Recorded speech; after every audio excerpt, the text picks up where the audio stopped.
in Denver tonight, getting ready for the marquee matchup of Week 12 in the NFL as the undefeated New England Patriots square off with the Broncos on Sunday Night Football.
A frigid night, Sports Authority Field, Denver, temperature in the mid-20s. This place is always bonkers. No question it will be tonight. Into town comes Tom Brady, having another MVP-type season.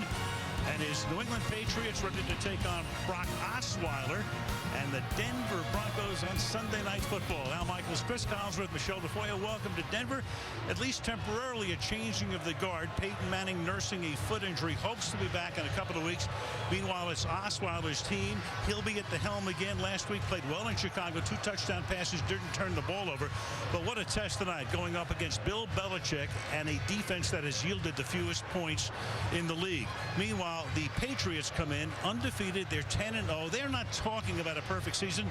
Everybody else is, though, because if they win tonight, they've got a real good shot to run the table. Nothing seems to stop this team from their appointed rounds. Can they deliver again tonight? And Chris, if they do, they'll have to do it with some missing parts on offense. But Bill Belichick is always pulling something out of the hat. What will that be tonight? Well, he'll pull Tom Brady and the #1 scoring defense out of that hat. He's won a lot of games with a heck of a lot less than that. But I think the key is going to be the play of their offensive line. They weren't very good a week ago. And anytime you play against a defense like that, you have to protect Tom Brady. They reshuffled up front. We'll see if it's any better. Now, you watched Osweiler play against Chicago last week. We saw him in practice. We talked to him the other day. Is he ready for prime time? I think he's ready for prime time. Is he ready for the undefeated world champions? That may be a different question, but he is the AFC Offensive Player of the Week, so not a bad start for him.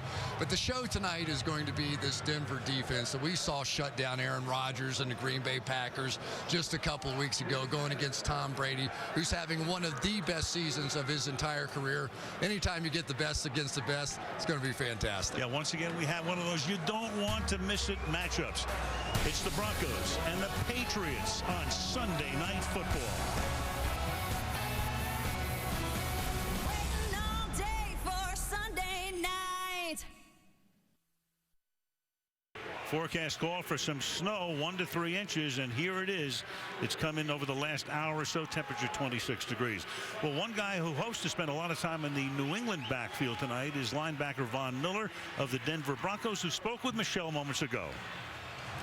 Well, Von, your defense leads the NFL with 34 sacks. You have 6 of them, but Tom Brady gets rid of the ball quicker than any quarterback in the league. How do you make things uncomfortable for him tonight? I mean, we got the best secondary in the league. Hopefully they can, delay them up a little bit. I know they will. I know they'll be able to do it, and we'll be able to get there tonight. Your quarterback, Brock Osweiler, makes his 2nd career start. What has impressed you most about him since he stepped in for Peyton? Just his poise. Nothing is too big for him. He comes in every day with the same consistent mentality, and it's great for all of us. Good luck. Thank you. Yes, ma'am. Thank you. And Miller will be without his running mate, DeMarcus Ware, tonight. He is out with a back injury. Left guard Evan Mathis has an ankle injury. He will play, but Max Garcia will get the start. As for Peyton Manning, he is in the house. He'll be watching the game. He told me that at halftime, he'll be in the locker room helping out with adjustments. As for New England, Danny Amendola, Michael Williams, and linebacker Jamie Collins are all out tonight, Al. All right, thank you, Michelle. Also, of course, missing Julian Edelman with a broken foot. Division leaders, Patriots undefeated, big lead in the East. Since he won today, they're 9-2. Denver will go to 9-2 or 8-3. Will lead the West regardless. And Indianapolis wins today. They're 6-5 in the very tight AFC South. Snow coming down here in Denver, but the field is in good shape. It wasn't snowing during the warm-ups, so it's coming down now pretty good. As you can see, the wind is only at 4 miles an hour. Steven Gostowski will kick off. New England won the toss. As usual, they deferred.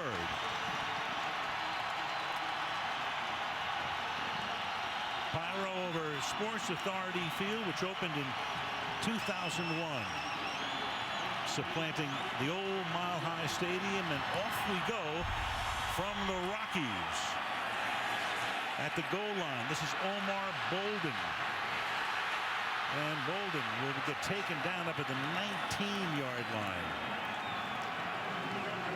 Wilson making the tackle. Brock Osweiler, he's in his 4th year here. They drafted him in 2012 out of Arizona State. Before that, as you can see, his father is here with the orange cap. He and his mother drove last week. They couldn't get a flight from Denver to Chicago because of the weather conditions, so they drove all night, got there and watched their boy win the game at Soldier Field. And they start on the ground, and right there to plant him is Ninkovich. Ronnie Hillman, before he can even get started, gets taken down behind the line of scrimmage. Right to the inside against Schofield, who is a guy that we'll have to keep an eye on tonight. That sort of elite quickness inside. Both of these offensive lines, something we're going to have to watch this evening, because these defenses are tremendous. A little bit of an early statement from that Patriot D. And now Osweiler throws, and that'll be caught up at the 22-yard line. Emmanuel Sanders, back after missing last week's game with an ankle injury, made the catch. Osweiler made his first career start on his 25th birthday and won the game. And as we say, he played very well. It's easy to say, well, he managed the game, and Kubiak gave him a great game plan. Didn't try to do anything crazy. Didn't turn it over. As Chris mentioned, AFC Offensive Player of the Week. He said the rest of my birthdays probably be downhill after that one. Have to be. And they spread it out. They go 4 receivers now set to the left side. There's your Omaha call. That was not patented by Manning. And on 3rd and 6, it is incomplete. Andre Caldwell was adjusting on the play, and Harmon is there for the coverage. That is a quick 3 and out. Yeah, it looked like Patrick Chung back there running with him stride for stride. And I think Patrick Chung has been one of the really great untold stories of this Patriots defense. His coverage ability, maybe a little surprising for some in New England, has made a huge difference this year. Now Britton Colquitt to do the punting. It was fun to be the Broncos punter, getting to kick in half your games at 5,280 feet. Chris Harper is back to receive, and it's a very short kick that doesn't even get into New England territory. So a bad start for the Broncos. Here come the Patriots on the plus side of the 50. Their start is here. Tom Brady, Michigan. LeGarrette Blunt, Taylor County High School. JoJo LaFell, LSU. Keyshawn Martin, Michigan State. Rob Gronkowski, Arizona. Scott Chandler, Iowa. Sebastian Ballmer, University of Houston. Shaq Mason, Georgia Tech. Brian Stork, Florida State. Josh Klein, Kent State. Marcus Cannon, Texas Christian University. Mixing and matching all season long up front. So a great start for the Patriots. They have the ball at the 47, and the pass is caught by Brandon LaFell, who gets ridden down by T.J. Ward after a gain of 4. Tom Brady, 25 or more touchdown passes, 11 seasons. We could show you 18 million things that he has done. 4 Super Bowl trophies. Maybe he wins another MVP. He and Cam Newton right now, right up at the top. 2nd down and 6. And he has to do it with a short deck with Amendola not here tonight. And Edelman won't be here for a few weeks. And that is caught by Gronkowski. And, of course, there's one guy he can always count on, and that's the first down of the game. Well, anytime you're going to get Rob Gronkowski on a linebacker, this time Brandon Marshall. Marshall, a very good inside backer, good coverage, but no match there. We'll see how many more times they're willing to go one-on-one. This is a bit of a man coverage team. We saw it against Green Bay. They're going to allow their corners, Chris Harris, Aqib Talib, Bradley Roby, all to play one-on-one on the outside. It's going to be up to those tight ends to make plays inside. That was a gain of 10. Brady with a good clean pocket, flips it to the outside. The fellow makes the catch and spins back. Forward progress will net him a 1st down before he's tackled at the 24-yard line by Chris Harris. Yeah, they understand that they're not going to have a lot of opportunities to win just one-on-one with their wide receivers outside. So what you'll see tonight, a lot of different little bunch and stack formations like that. They don't want these corners doing what they do best, which is coming down on the line of scrimmage, playing bump and run, and taking advantage of the receiver. Cameron Fleming is eligible, number 71. James White is in the backfield. He's the running back. And Brady will fire it to the outside, and that's caught by Gronk, breaking tackles, and New England has scored 3.5 minutes into the game. Per usual, the resounding spike by Gronkowski. That's 23 yards for the touchdown. And for Rob Gronkowski, it's his 9th touchdown catch of the season. Well, you're going to go one-on-one with Gronkowski, and you're going to pay a price for it. Here, Darian Stewart on the outside, just right there. Really didn't even make an effort. Then he shakes off T.J. Ward. You know, when you don't have some of the other weapons in there with Edelman out and Amendola out, I thought that Gronkowski was going to see all kinds of coverage. Not so far. Well, last week, Buffalo did a great job on him as he caught only 2 balls in New England's 7-point win at Foxborough. And Gostowski for the extra point. Perfect start for New England. They deferred. They stopped them on a 3-and-out, got the ball at the 48. In they go, and just like that, it's New England 7 and Denver nothing.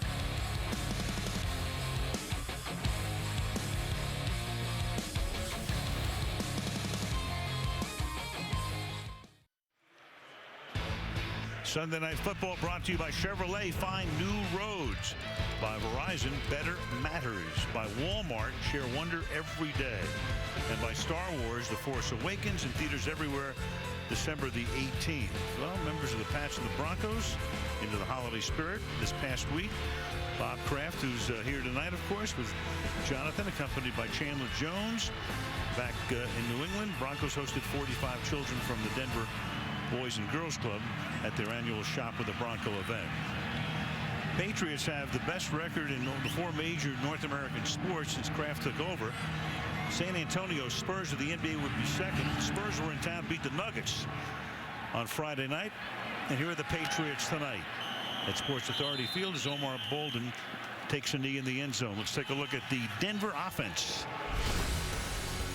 Brock Osweiler, Arizona State. Ronnie Hillman, San Diego State. Demarius Thomas, Georgia Tech. Emmanuel Sanders, SMU. Owen Daniels on Wisconsin. Vernon Davis, University of Maryland.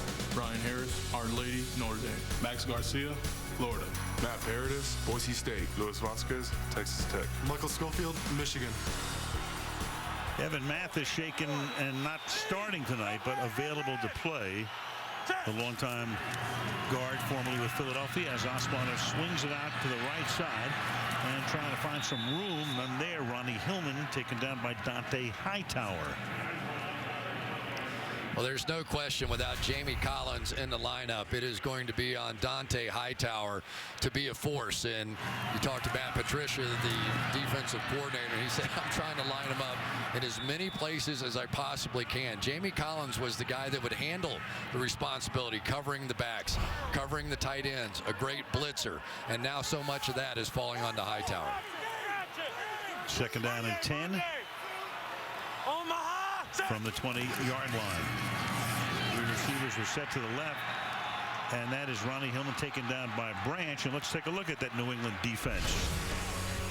Rob Ninkovich, Purdue. Alan Branch, University of Michigan. Malcolm Brown, Texas. Chandler Jones, Syracuse University. Gerard Mayo, Tennessee. Jonathan Franey, Rutgers. Dante Hightower, the University of Alabama. Malcolm Butler, West Alabama University. Patrick Chung, the Ducks. Devin McCourty, Rutgers. Logan Ryan, Rutgers.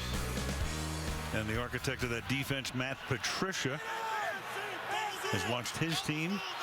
They've been pretty healthy on the offensive side of the ball. A lot of injuries, a ton, and very significant ones. Defensively, they've been pretty healthy, except for the loss of Collins on 3rd and 11. Osweiler trying to find some room, and he's going to be chased down and stopped by Rob Ninkovich. So the Denver Broncos have now run a total of 6 plays for 3 yards. Well, you'll see this from Brock Osweiler's perspective. Everybody's sprinting down the field, nothing there. And I think for Osweiler, he is going to have to get his nerves settled here early. I know that it's always tempting to take off and run with the football, but he's really going to have to start seeing this field here pretty quickly, because this is a fantastic defense from New England. It's making him look bad so far.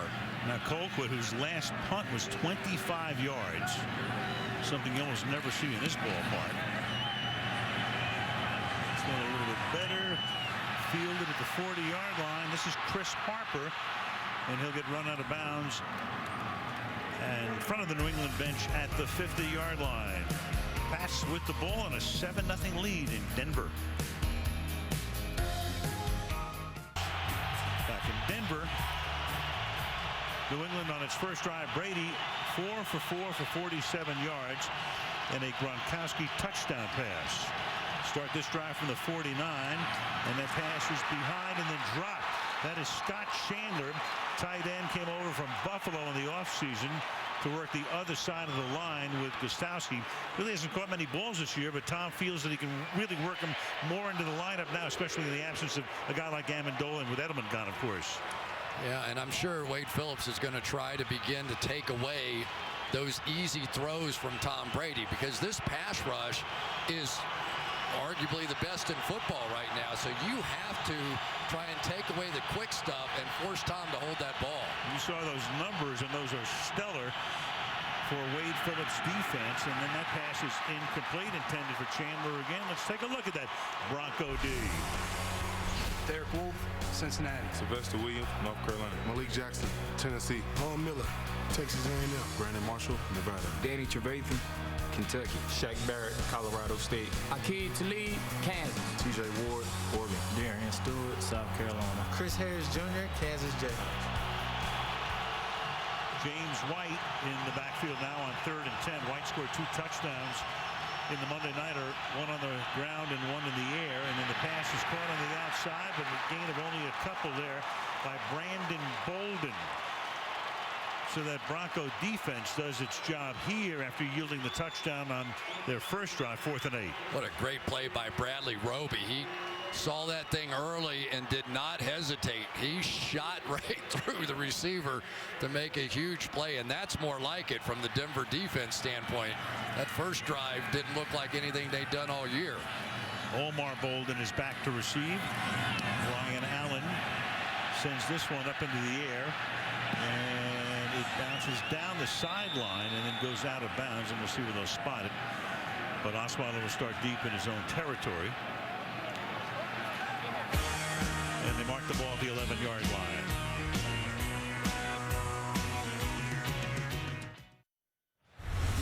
Well, Gary Kubiak comes to town. It's a different kind of offense.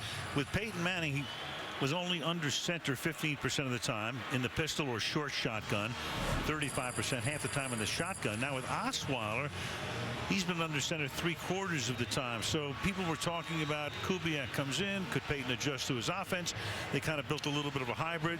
They were rolling, especially in that Green Bay game. But now with Osweiler, they're running more of what Gary has run through the years in Houston and in Baltimore. But it's all predicated upon being able to run the football, and so far they haven't done that at all. They haven't gotten the first down yet, but C.J. Anderson says, let me try to take care of that.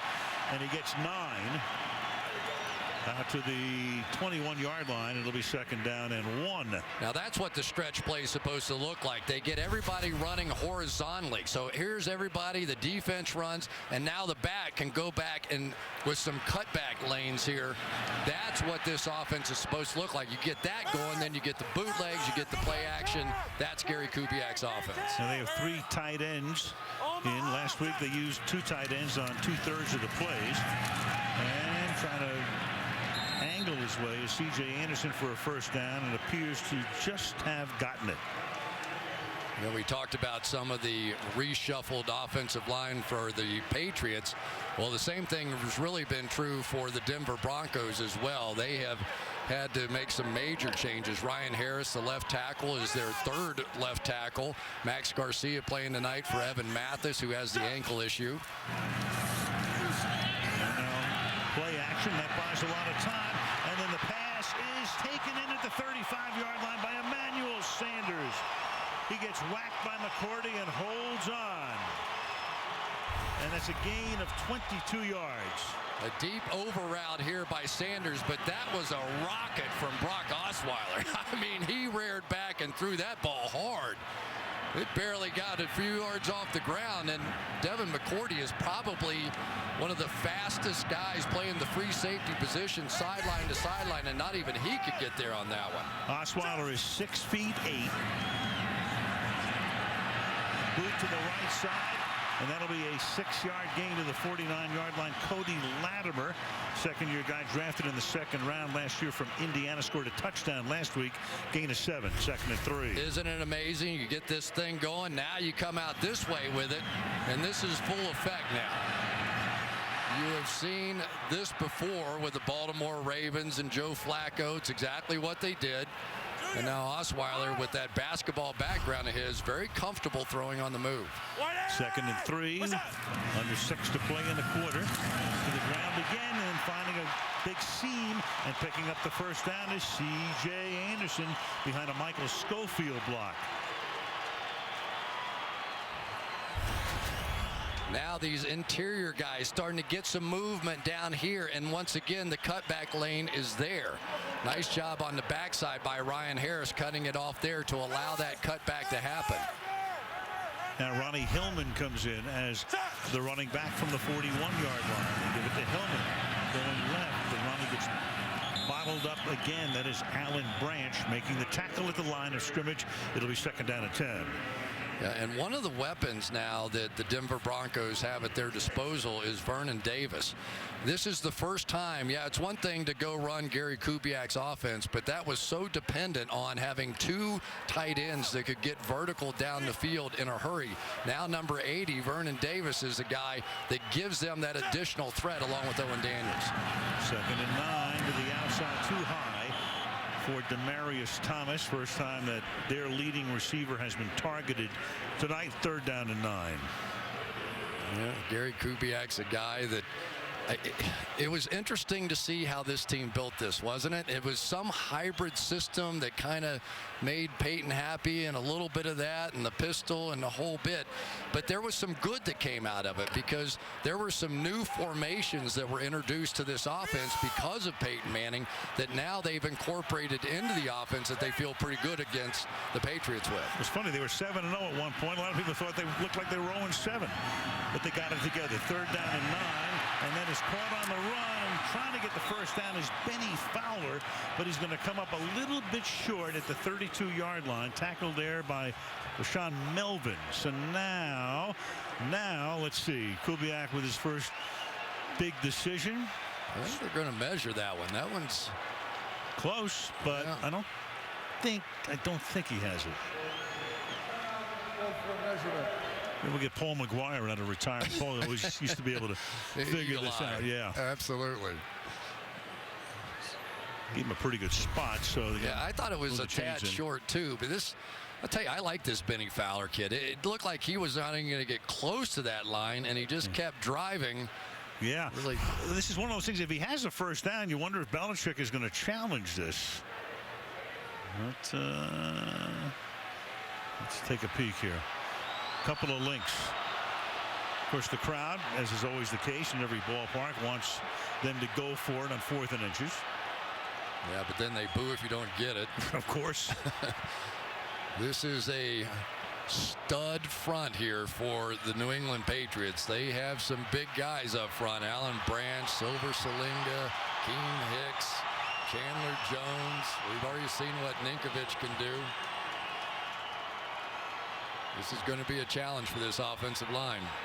Because if nothing else, they will line up to go for it. C.J. Anderson. Osweiler's arms are so long, he just raise up and do the old Tom Brady, right? Just stick his arms out. All right, here we go. 4th and inches. Oh, he sends Hillman out of the backfield, and he'll keep it himself and pick up the first down by plenty. Kept the legs moving, picks up 2, first down Denver. Yeah, you always wonder when you send everybody out of the backfield, who are you fooling at that point? The one play you're looking for then is the quarterback sneak, but this is a big guy, you know. I mean, he's big and strong and powerful and been under center a lot. Maybe you don't run that play with Peyton Manning so well. 6'8", about 240. Whoa. Another good hole here. So C.J. Anderson has really given them a boost here early on. Second down at the 23-yard line, second down and 4. What a shot C.J. Anderson put on Logan Ryan at the end of this. Watch him drop this shoulder and just go wham. There is the leading tackler right there for the New England Patriots. Believe it or not, their cornerback Logan Ryan, and that was big time from Anderson. Second and 4. Probing the outside, and Hillman is thrust out of bounds after a gain of a couple. It's Anderson for a gain of about 2. It'll be 3rd down, and let's call it 3. 3rd and 3 now for Denver. Yeah, if you're going to stop some of these stretch runs, you have to play this like Rob Ninkovich just did and just hammer down off the edge. Set it and build a wall right there. That's what they're looking for. Now, this does bounce out and around, but by that point, his help was able to get there. But they're really looking for these outside guys, Hightower and Ninkovich, Jabal Sheard, to hammer that edge and allow everybody to catch up from the inside. Broncos go 3-by-1 on the left side, but there's a little bit of confusion as they line up. So Denver takes a timeout just before a 3rd and 2 when we come back. Number 4 on the Tonight Show Wednesday night. You see it all week with Jimmy Fallon right here on NBC. Great way to spend Thanksgiving with Brett Favre, wasn't it? That was fun. 3rd and a deuce. And Osweiler under pressure and escapes for the moment. But it's Jonathan Freeney comes bursting through just for a moment. Osweiler able to escape, but not for long. And the 4th-year backer out of Rutgers takes him down for a 14-yard sack. And you can't do this. They're in easy field goal range, and this is what he did too much against Chicago a week ago. All the great things that he did in that game. When he got a little confused or unsettled, he tended to hold the ball, and it just cost him at least 3 points there. So they made it on a 4th and inches. We're in field goal range, and right now they're forced to have their 3rd punt of the game off the foot of Britton Colquitt. And that bounds into the end zone. So that was a 12-play drive that results in nothing. Patriots have it when we come back, leading 7-0 in Denver. Back in Denver, I'm Michelle Tafoya, and this is the viral video of the holiday. And when I asked Tom Brady why he dressed up like a turkey and scared his children on Thanksgiving, he laughed and said, "I wasn't intending to scare them." He felt bad when he saw the reaction of his 3-year-old daughter, Vivian, but his 6-year-old son, Benjamin, invited the turkey into the house to have dinner with him, and later his daughter watched the video over and over saying, "What a cute turkey." Michelle, it's the only time Tom Brady could ever be described as a turkey. He starts this drive from the 20-yard line. Under pressure, down he goes. He gets sacked by number 95, Derek Wolfe. Brady hit the deck a ton of times against Buffalo last week. First time tonight. I can't believe what Derek Wolfe has done since he's come back. He was suspended 4 games early on, and he was always known as a run player and a really top-end one. And for some reason, now that he's back, he has become this unbelievable pass rusher and having a great impact on this defense. That was big to get after Tom early. Second-round pick. Wolf was out of Cincinnati in 2012. Patriots have not had a running play. Here's a penalty. And for the moment, Gronkowski will have a first down. But for the first time tonight, we will hear the voice of Tony Correnti. Substitution offense. Number 71 came into the game and did not report as an eligible receiver. Well, he did not report, but you saw the other official come in and say maybe he did report. We've seen this happen before. All it takes is somebody to see him sort of rubbing his chest. That's the signal that means I'm an eligible receiver. And if some official raises his hand and goes, okay, I got it. It's been reported that number 71 did report as an eligible receiver. The ruling on the field is completed pass, first down. We have it, and you can take a look at it here. All right, here he comes in right there. Let's see if he's rubbing his chest. That's it. Absolutely, it was. No question.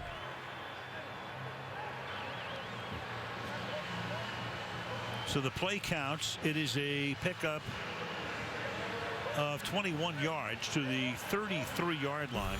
The Patriots have run 9 plays tonight. All of them passes. Now Tony Correnti announces that Fleming is eligible.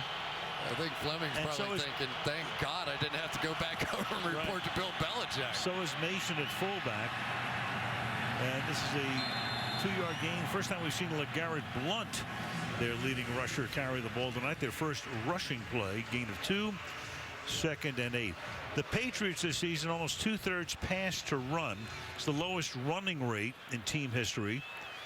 So Tom Brady, of course, has had that arm limbered all season long. Meanwhile, Sylvester Williams and Ward is down as well. There's the nose tackle, Sylvester Williams, who has to come off. T.J. Ward was also shaken on the play. Vance Walker comes in along the defensive front, and David Bruton comes in the secondary. So you got 2 starters out for the moment for the Broncos. Trey Jackson just bent Sylvester Williams back and ended up getting T.J. Ward as well. It was a 2-for-1 shot. So Brady goes 5 wide on 2nd down and 8. 4-man rush, caught over the middle on the run. That is Brandon Bolden taking it out to the 50-yard line, and that will probably take us to the end of the quarter unless Brady wants to hurry it up here. And indeed, we will move on to the second stanza. End of 1. The New England Patriots 7, the Denver Broncos nothing. And Sunday Night Football from Denver resumes after these messages. Waiting all day for Sunday night. Start the second quarter in Denver. Al Michaels, Chris Collinsworth, Michelle DeFoya. Sunday Night Football. It's 1st and 10 for the Patriots from their own 49-yard line. Brady swings it to the outside, and then is caught there by Asante Cleveland. Just activated. Shaquille Barrett makes the tackle. Gain of 1. Yeah, and you can see already what the game plan is here from Josh McDaniels. He's going to try and force these linebackers that are used to playing man coverage, but in unusual situations. On the prior play, Brandon Bolden was flanked all the way out with Danny Trevathan on him. Motion in, a little rub. Make those guys make plays they're not used to making. 2nd and 9. Josh McDaniels, the offensive coordinator, was the head coach here in 09 and part of 10. Brady. And that's broken up. Keyshawn Martin flag is thrown, however. Aqib Talib was covering on the play. You got 2 flags, both in the secondary.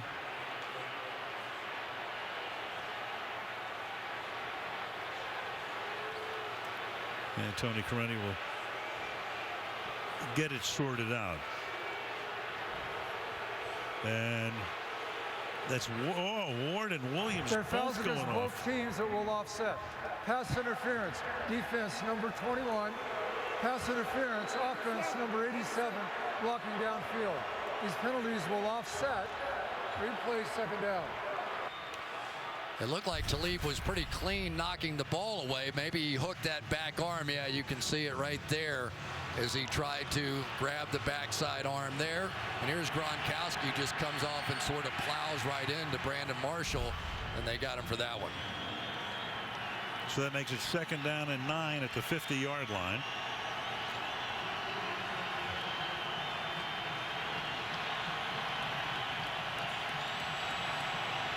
First minute of the second quarter.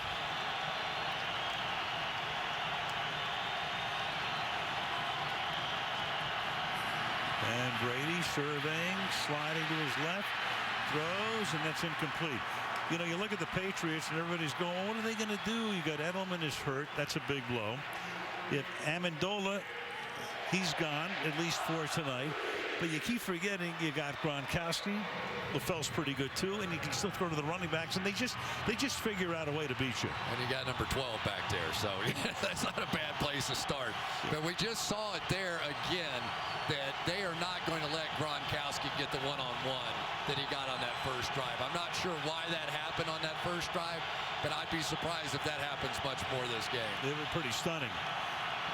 3rd and 9, and Brady fires, and that is hauled in by Keyshawn Martin, but he looks at the sticks and he is close to a first down. Let's see if they give it to him. Nope, he's going to be about a yard short. So Martin, who started the season with the Houston Texans, and tonight would be Brady's number 2 wide receiver, comes up a little bit short 4th down, and Allen is into punt. But he is their number 1 slot guy tonight, so he really takes the job of Amendola and Edelman inside. He's going to have to make big plays. Omar Bolden is back. Flag is thrown, and that bounds into the end zone.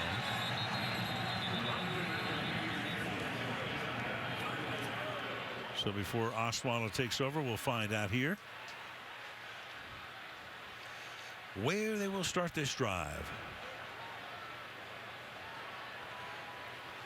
Well, covering Matthew Slater, the perennial Pro Bowler on the outside, you see that little jersey pull and drove him right out of bounds on an utterly meaningless play. You can't keep blocking out of bounds During either. the return of the kick, unsportsmanlike conduct, personal foul. Number 21 went out of bounds, blocked your gunner out of bounds. This penalty be assessed after distance to the goal, first down. It'll cost them a few, and they'll start the drive from deep in their own territory. Little thumbnail for you. Brock Osweiler offered a basketball scholarship to Gonzaga. He grew up in Montana, played football at Arizona State, 09 through 11. Single season record, passes, completions, pass yards, and percentage. 6'8". Dan McGuire, who was the brother of baseball's Mark McGuire, was the other 6'8" quarterback years ago. And Osweiler starts from the 10-yard line after the penalty. Vernon Davis gained a 5. Osweiler, he had to pick between football and basketball. He loved football more. He was offered scholarships to Stanford. Jim Harbaugh recruited him. Arizona State and Florida State. He picked Arizona State because his parents loved to see him play, go to every game. There they are. And there was a nonstop flight in those years between Kalispell, Montana, and Phoenix to make it easier for them to get there. Nobody can understand that logic more than you and me. You bet. No, you don't want to make any connections.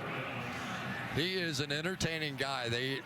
Gary Kubiak asked him to give a speech to the team. He said, I've been on the team for 4 years. The long snapper had given a speech, and I still hadn't.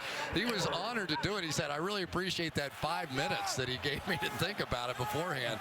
And everybody said he was a cool customer, entertained him, and gave him great confidence going into that Chicago game. If you're around him, it's not too big for him. No, for sure. 3rd down and 4 from the 16-yard line. Good clean pocket, but then somehow it gets batted up up in the air and picked off at the 20-yard line. So the 6'8" quarterback has it batted at the line of scrimmage, and New England takes over at the 20-yard line. Chandler Jones got his hand on it.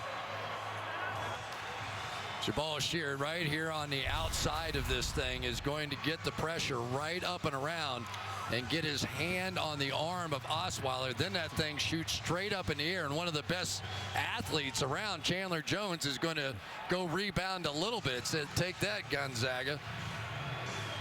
And that was what you didn't want to have happen. So they drive the length of the field. He takes the sack. They have to punt it away. The Patriots drive down. There's no field advantage whatsoever out of that, and now the Patriots are in business. Sheard with the assist, Jones with the goal. First down at the 15-yard line.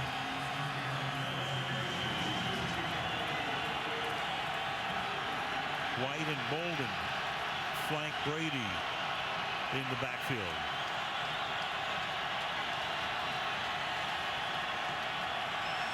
And coming across the line, and that will get a whistle. Von Miller unabated unless he was induced.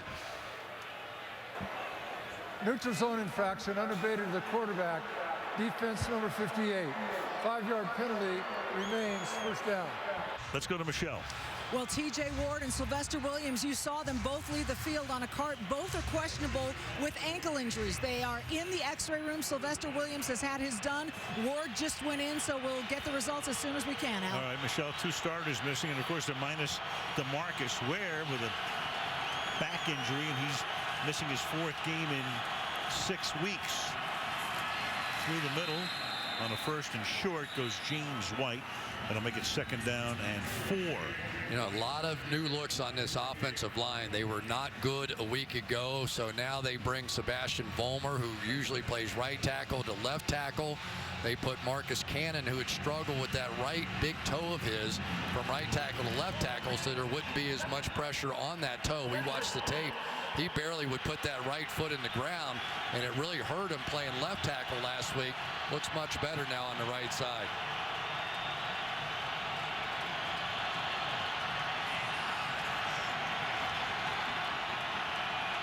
Play clock at 2 on a 2nd and 4 to the outside, and that's caught there by White, but he gets taken down by Danny Trevathan, and it will be 3rd down and 4. Yeah, Danny Trevathan made a heck of an interception last week against the Chicago Bears, running with the tight end down the middle of the field.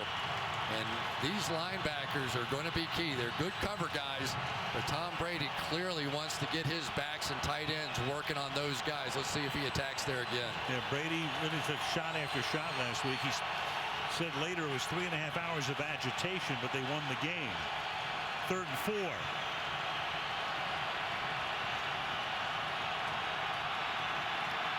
Clean pocket, and then free for the touchdown is Scott Chandler.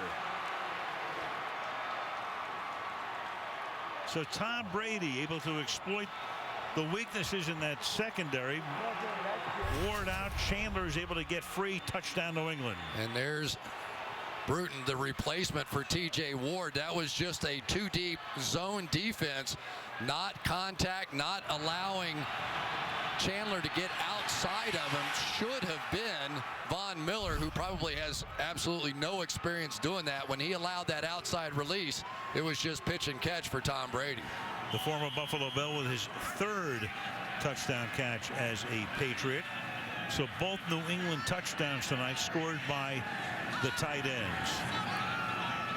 The interception sets it up. Gostowski for the extra point, and with 10:40 to go in the opening half, New England out on the road in the altitude. There's the pick, 14-0.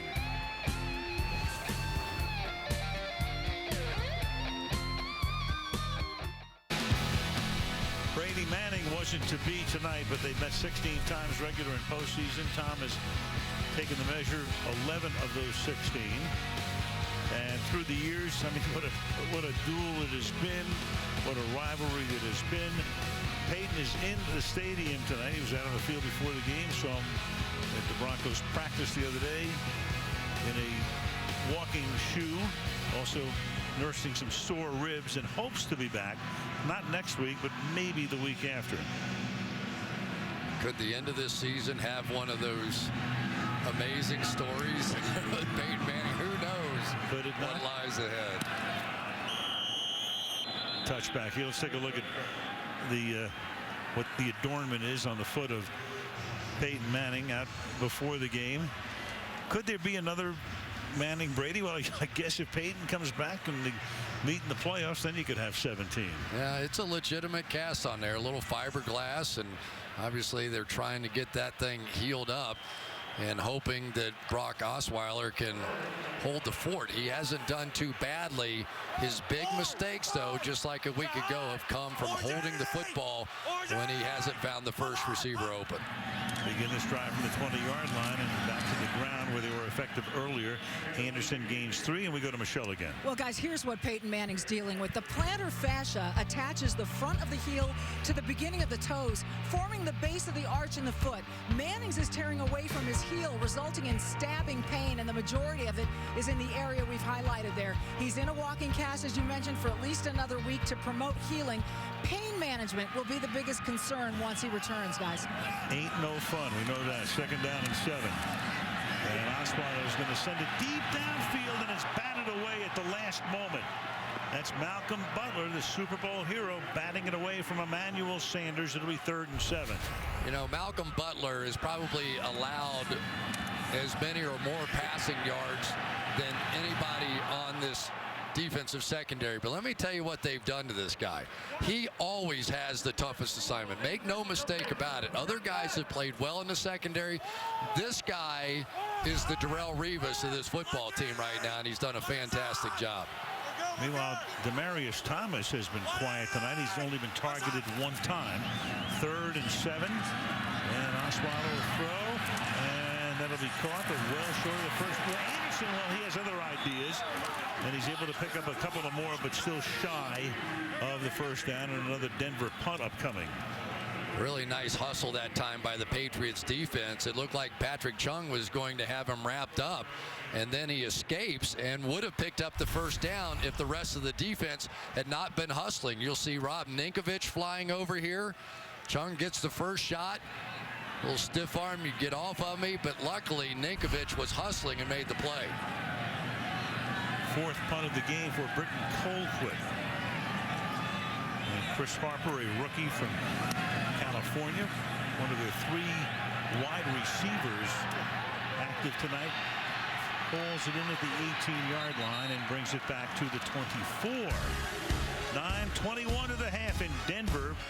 14-0 New England. It was tough with 2 sisters. We probably did like hopscotch or something.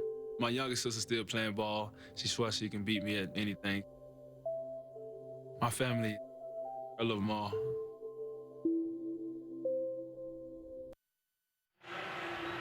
Former Broncos head coach Josh McDaniels has come up with a good plan here tonight. They are putting these linebackers in difficult coverage situations that they may not be used to being in.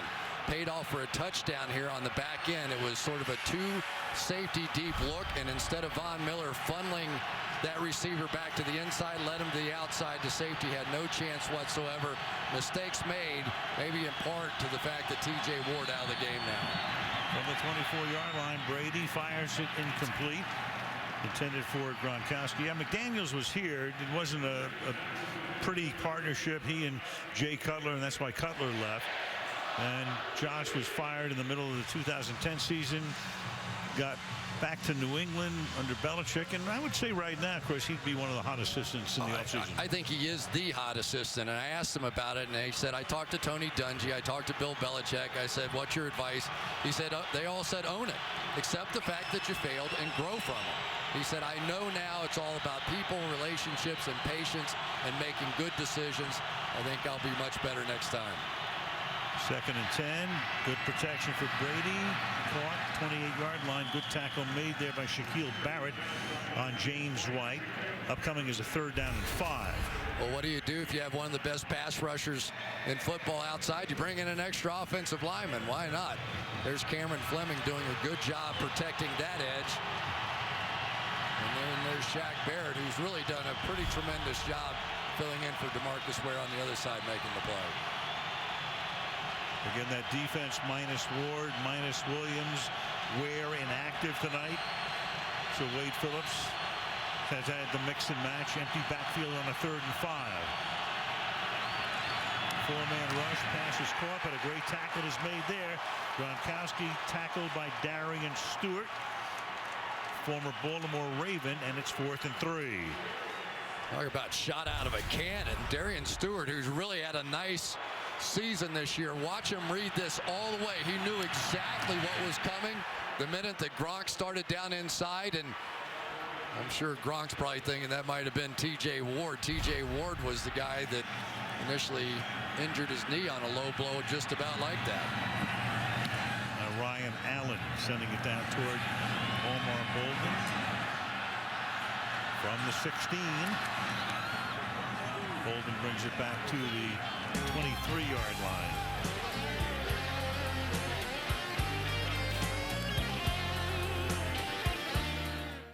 For those guys pushing those things, that's the way I skate too. From the 23-yard line, C.J. Anderson gets taken down behind the line of scrimmage by Jabal Sheard. 2nd down and long. Well, you're going to see Malcolm Brown lining up right here, who's starting to make more and more plays. They're looking for knockbacks. That's what they call them. We need knockbacks out of our defensive linemen up front. Salinga and Branch, and that time Malcolm Brown provided a knockback. Osweiler over the middle, and he finds one of his tight ends there. That is Owen Daniels. Daniels has spent his entire career with Gary Kubiak in Houston for years. Then when Gary went to Baltimore last year as the offensive coordinator, he went there. And then when Gary comes here, he brought Daniels with him. That's a 1st down. Yeah, 2-time Pro Bowler. They've had a good relationship. And when we have seen Brock Osweiler throw the ball on time, when his first receiver is open, he's looked really good, don't you think, Al? Mm-hmm. And then when he's had to hold it and find a 2nd or a 3rd, I think a little panic sets in, and he hasn't been quite as good. From the 34-yard line, there's a nice hole exploited by C.J. Anderson. Feels a little slippery here. Gain of 8. Now let's go back and take a look at Osweiler and his throwing motion. Pretty classic, right there over the top, tight, no wasted motion. And then watch how he sort of gets rid of the ball very quickly. For a guy 6'7", that is a quick release time. But it's the downward trajectory that I think is the most interesting. If he threw it at his level all the time, receivers would be forced to catch balls above their head. 1st down, Anderson. I think you shrunk him. He's 6'8". What did I say? 6'7". Yeah, okay. And 5/8. There you go. Rounded off. That's a 1st down up at the 47-yard line with less than 6 to play in the half. Well, C.J. Anderson's not shrinking at all. He is driving that thing up in there pretty hard. And when they had that successful drive, it was because they were able to run the football much like that.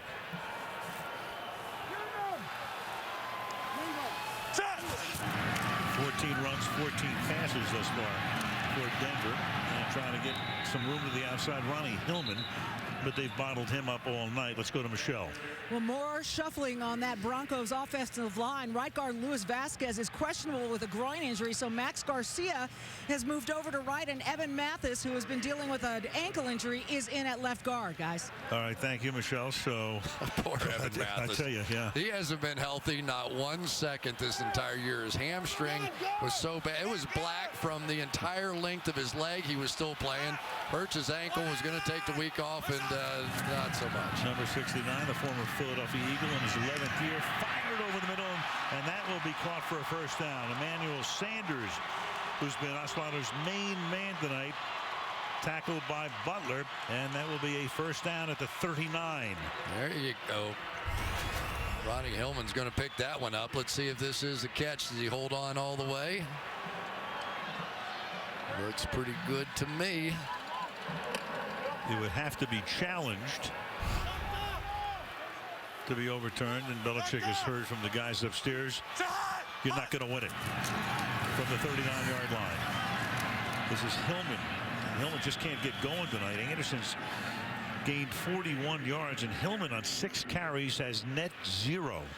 Well, Hillman is much more of the explosive player, and he's gotten better as a pass protector, which has given him a chance to play more on 3rd down. But make no mistake, C.J. Anderson is the big guy in this backfield, and you get a little bit of snow on the field, and you get all this stuff going. And he's the guy that can break an arm tackle for you occasionally and pick up that extra yardage.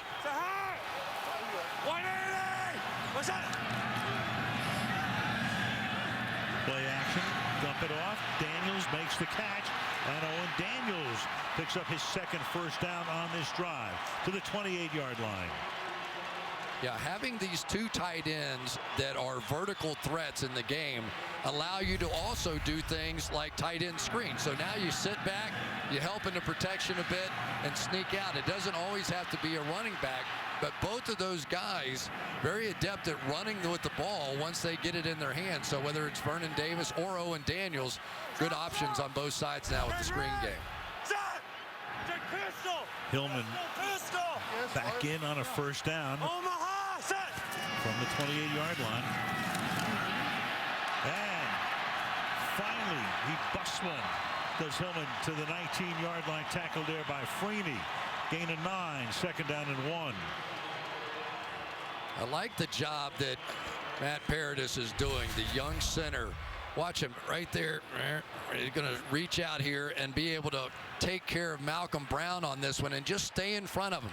Once you get big defensive linemen moving laterally, you don't have to knock them down. You just have to stay on them, and that's what Paradis did. You saw Hightower on the bench.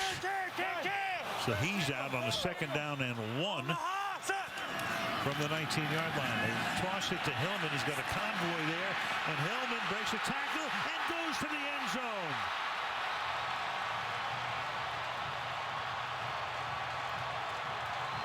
Broke away from Gerard Mayo and Ronnie Hillman, who'd been bottled up with 2 good runs back-to-back to make it a 1-possession game. 19 yards for the TD. There you go. We talked about these tight ends. Watch Vernon Davis, the 2 wideouts on the outside. Benny Fowler and Cody Latimer, good blocks too. But it was Vernon Davis able to seal out on the outside. And there goes the explosiveness of Hillman. Let's see if we got a little hold there, maybe a little bit by Fowler, but they were kind of grabbing each other's jerseys, weren't they? Now Brandon McManus for the extra point.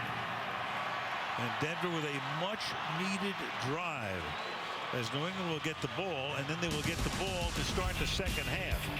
2:07 to go to the half. 14-7 Patriots.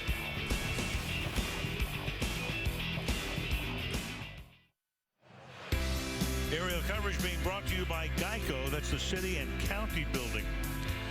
All decorated in front of the Colorado State Capitol in the snow flurries on this Sunday night, with the temperature in the low 20s now in Denver, Colorado. It's like a snow globe. It does.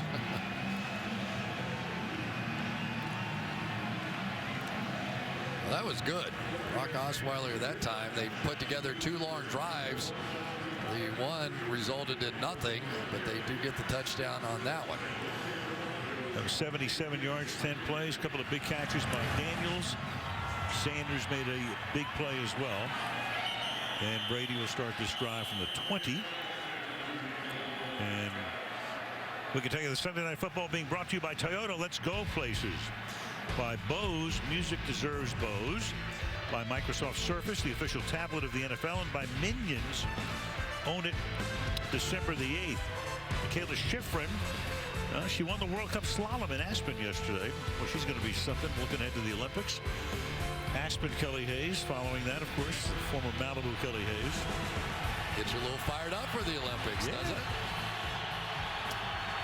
From the 20-yard line, LeGarrette Blount picks up a couple. They've been going to the air, have the Patriots all night. Very little on the ground. 2-minute warning.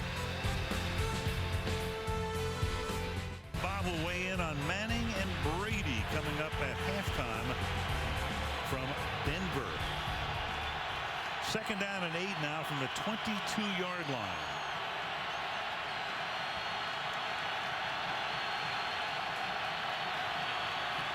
Keep it on the ground. LeGarrette Blount. And he fights his way for a first down to the 31-yard line. Patriots have only run the ball 4 times on 22 plays in this half. Yeah, they keep after it there. Good inside. Brian Stork taking back over at the center position, and Trey Jackson in at right guard now. And Blount again up to the 36 he goes. Pats have all of their timeouts. 2nd and 5.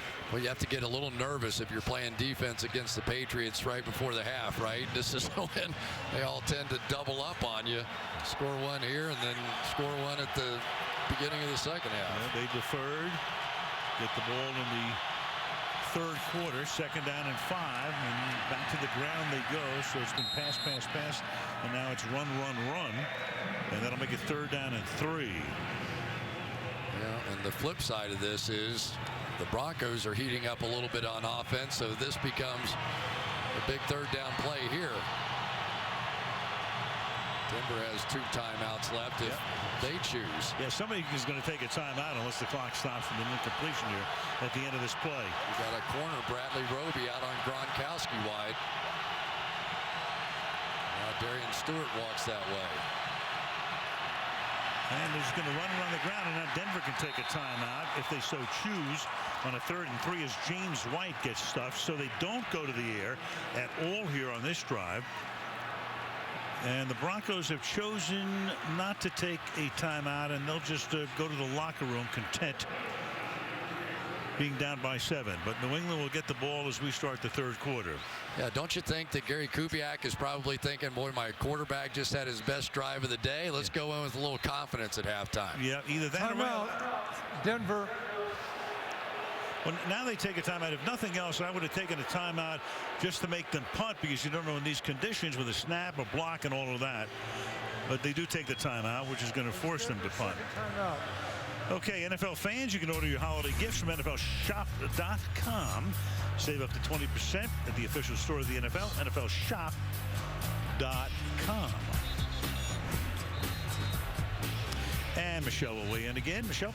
Well, Dante Hightower went back to the locker room questionable with a knee, so another linebacker, Jamie Collins not in this game either, Al. So we'll find out if Hightower can come back for the second half. All right, thank you, Michelle. You could see Patrick Chung got knocked right onto the left knee there of Dante Hightower, and those are arguably 2 of the best players on this entire football team. Have to throw Chandler Jones and a few other guys into that mix, but they're first. And New England takes a timeout.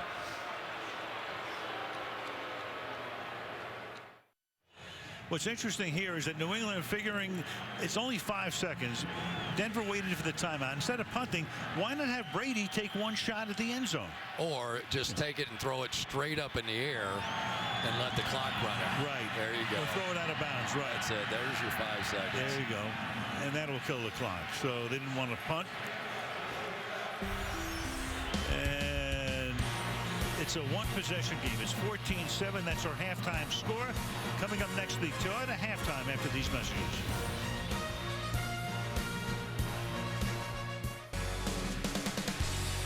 Snowy night, Denver, Colorado. Temperature in the low 20s. Back we come to Sports Authority Field. The buzz tonight, Tom Brady of the 106 yards and 2 passing touchdowns, both to his tight ends. Brock Osweiler, 87 yards through the air. Gronk, 63rd career TD catch, 3rd most by a tight end in history. And Demaryius Thomas has not only not caught a pass tonight, he has not been targeted more than 1 time. It was surprising. We'll see what happens in the second act here. New England gets the ball at the 20-yard line. And we go to Michelle. Well, we talked about the 3 Denver injuries in the first half. Nose tackle Sylvester Williams, safety TJ Ward, and right guard Luis Vasquez. I talked to Gary Kubiak. He said it doesn't look good for any of the 3. Nothing official yet, but he's happy with the way his team has adjusted, and he said we're just going to have to continue to adjust. As for Patriots linebacker Dante Hightower, again, nothing official. He is back on the sidelines wearing a sleeve over that left knee, guys. All right, thank you, Michelle. And they have done a good job adjusting on that defensive side. 24 degrees now. Already had some snow. Could be as many as 3 inches before it's said and done as LeGarrette Blount plows ahead for a gain of 1, making it 2nd down and 9. It was interesting, didn't you think, the comments that Tom Brady gave us when we were meeting with him? He said, you know, for the first time in my entire career, I feel really solid. I'm like, what? You know, he thinks he sees all the reads, all the defenses, all the looks. Here's a guy who was the NFL MVP twice, Super Bowl MVP 3 times, and just now he's starting to feel solid back there. He said locked in, as if he hasn't been for 15 years. 2nd and 9 from the 21-yard line.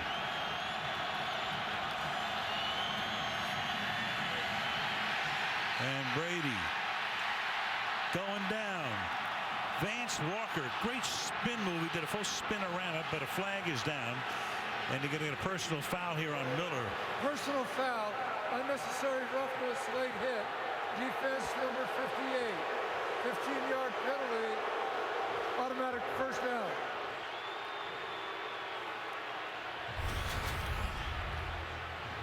Oh, boy, if you're a Broncos fan, here comes Von Miller all the way around. He's going to fall on his back. First one, fine. Second one, the penalty.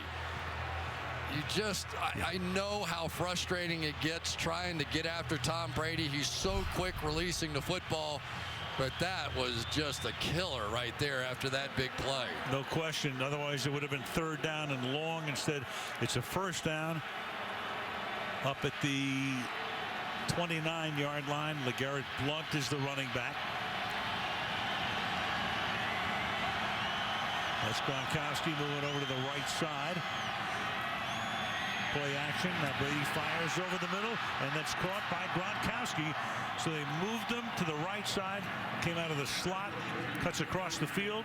Darian Stewart makes the tackle, gain of 22. And this is really where Tom Brady kills you. He puts Gronk in motion. He knows from that motion that Darian Stewart's going to have him in man coverage, goes play action, and hits the middle of the field where there's absolutely nobody there. It is his ability to decipher between man and zone, Tom Brady, that gets guys like Rob Gronkowski open as successfully as he does. Gronkowski averaging almost 17 yards per reception this season, which is gigantic for a tight end. League average is about 10.5. And Brady on a tight roll going all the way downfield and incomplete. It was Brandon LaFell who came back. Darian Stewart covering on the play. 2nd and 10. Well, we talked about Von Miller and the frustration from that penalty, but you'll see part of the reason why. Now Bulmer back in the game on the left side, and they've got 2 for 1 blocking him on the other side. They put in an extra offensive tackle, Cameron Fleming, and it's just been tough. So now he's been put in coverage situations that he's not used to doing. These tight ends splitting out, and there it is. There's the penalty that kept this drive alive. 2nd and 10. The play clock at 0, and Brady upset because he has to take a timeout. This is their first. This is a 30-second timeout.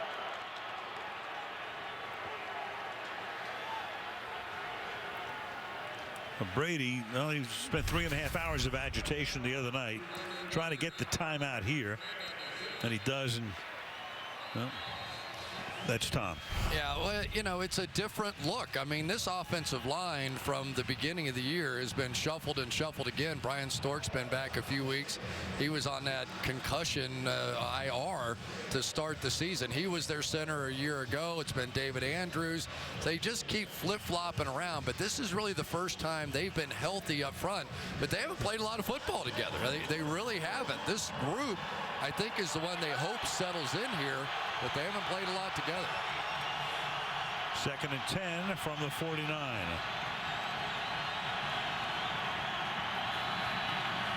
And James White, that didn't fool anybody. Good looking play at the inception. David Bruton is there for the tackle. Back we go to Michelle. Just got the official updates on those 3 Denver players we were telling you about. Sylvester Williams, TJ Ward, both now downgraded to out, as is Luis Vasquez when they get back on the offensive side of the ball, Al. All right, thank you, Michelle. Yeah, you see a couple of guys go off on a cart. Chances are you're not going to see him for the rest of the night, and that is the case here. 3rd down and 10. Wade Phillips, he was a coach here in the early 90s for 2 seasons. His defense with Brady dancing, and Brady's going to go deep downfield and too deep. Double coverage that time on Brandon LaFell. Nice call by Wade Phillips there. We've been seeing man coverage all the time.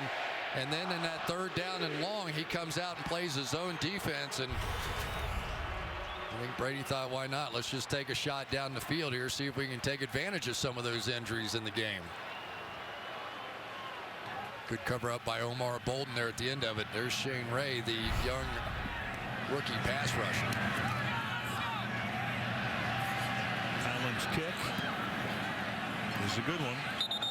Bounds out at the 11-yard line. That's where Denver will have the ball for the first time in the second half, with the Patriots leading 14-7.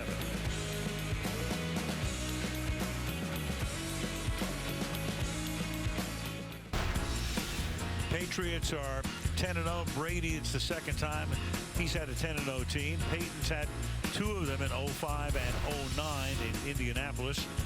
As far as coaches are concerned, Belichick's now done it twice. Shula did it in 72 and went all the way. That was the perfect season.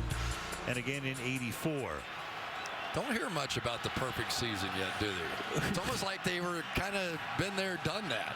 They almost got there, but they will start doing that, talking about it anyway, if they win this game tonight for sure, as the pass is incomplete, intended for Demaryius Thomas. Only the second time he's been targeted tonight, and he's not caught a ball. Yeah, and that's just strictly a timing issue. You can't get an easier route than that. You know, when it's a zone defense, your guy's going to go out and turn out. Osweiler thought he was going to go a little sharper to the out. Instead, he just turned around, and that's just not playing together. On a 2nd down and 10 from the 11. Ronnie Hillman. And Hillman with a burst, breaking tackles. Beautiful run out to the 27-yard line. McCourty stops him there. He got 16 on the play. We talked about Max Garcia a little bit. Now, he has struggled a little bit with his pass blocking this year, but he is a devastating run blocker. We saw him come in the Cleveland game for Evan Mathis a little bit, and immediately there was an uptick in the run game. Maybe it's happening again in this one. From the 26-yard line, Hillman again. Well, he tries to cut it back, but he's met right there. Malcolm Brown in on the stop. Short gain, 2nd and 8. Yeah, really nice job by Chandler Jones on that one, setting that hard edge, as they say. Chandler Jones having one of those incredible seasons. A couple of the Broncos guys were saying they think he should be in the voting for MVP of the league. Well, that may be a little bit strong, but at least so far he has been very dynamic. 10.5 sacks on the year, 3rd in the NFL.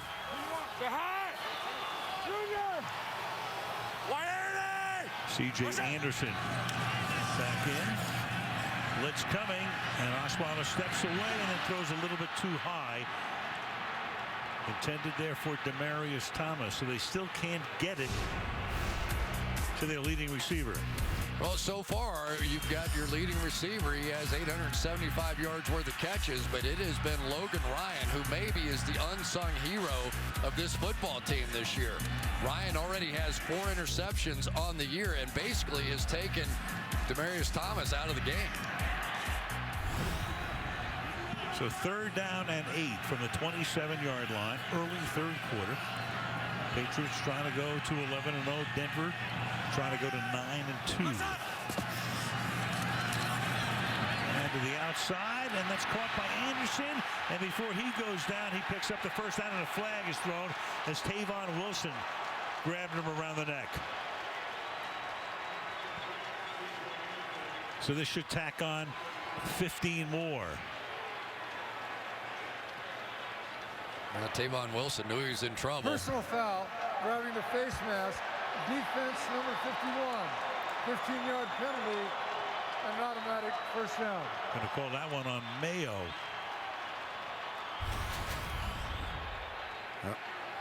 He said 51. I think he meant Tavon Wilson. Yeah, right out here in the flat. And it was when Wilson tried to get over the top of those receivers coming down to the inside, and really no question about the call. A little bit of a Patriot looking kind of a pick rub slash whatever play that came back to haunt the Patriots on that one. Eric Fleming is now in the game for Hightower. Meanwhile, Juwan Thompson, the number 3 running back, is in the game, and he will plow straight ahead for a gain of about 3. And they're in on the tackle, a guy who's becoming more and more significant now, Jonathan Franey, the inside linebacker, picked him up from the Dolphins. He is very run specific to this defense, but as Jamie Collins goes out injured and Hightower now is banged up, it is really on him, and Gerard Mayo now is going to have to fill that role as well. 2nd and 7.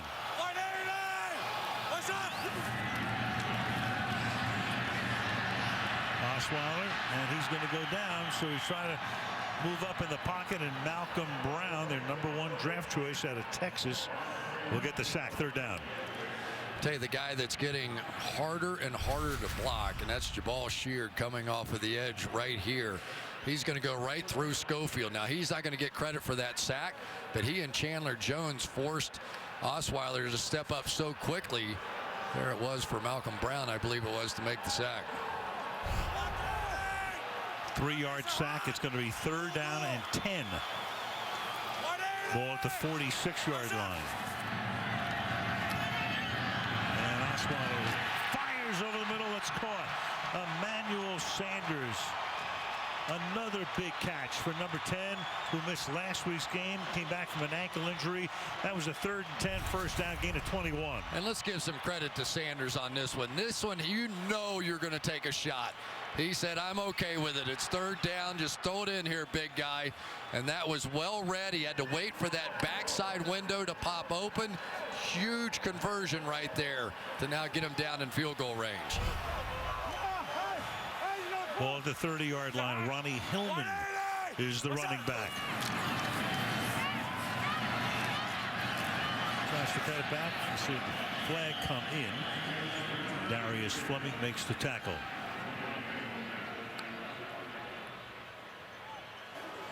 Holding, offense number 69. 10-yard penalty. Replay, first down. Well, let's take a look at that one. I thought Matt Paradis helped Evan Mathis and knocked. Let's see if Paradis comes over here to help Evan Mathis and basically forces him to the ground. Sometimes it can be deceiving when a guy has his hands inside like that, and I think the help had a lot to do. You see it hooked underneath that left shoulder pad, though. I think that's what they called. That's why Mathis looked up and he said, what kind of a call was that? 1st and 20. Over the middle. That is caught, and that is Owen Daniels. So a 1st and 20, picks up 10, making it 2nd down and 10. Love the play by Osweiler there. That's a veteran play right there. He's seen Peyton Manning do that enough. You just get the yardage back that you lost on the penalty. So now you're back in field goal range once again. Ball at the 30-yard line.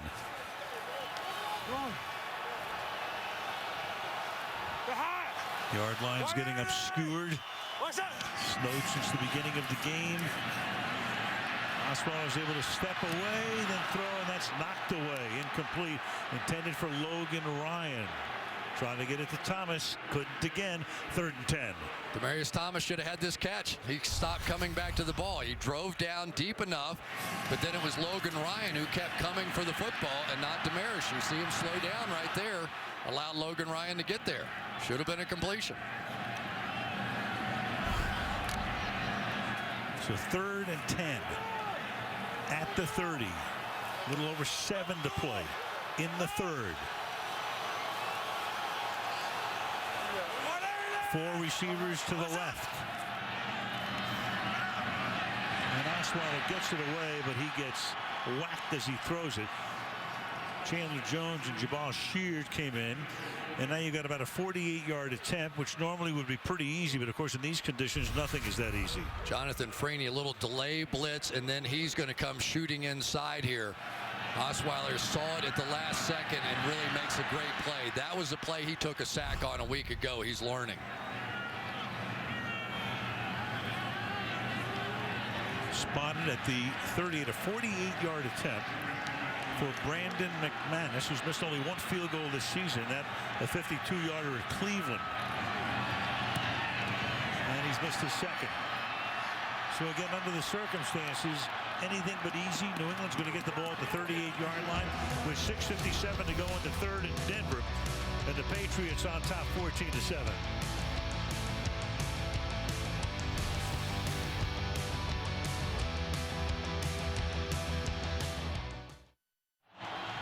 So our producer, Fred Godelli, a.k.a. The Boss, he thinks of everything. So it's time for virtual numbers. So you can't see him there, but now you can see him there.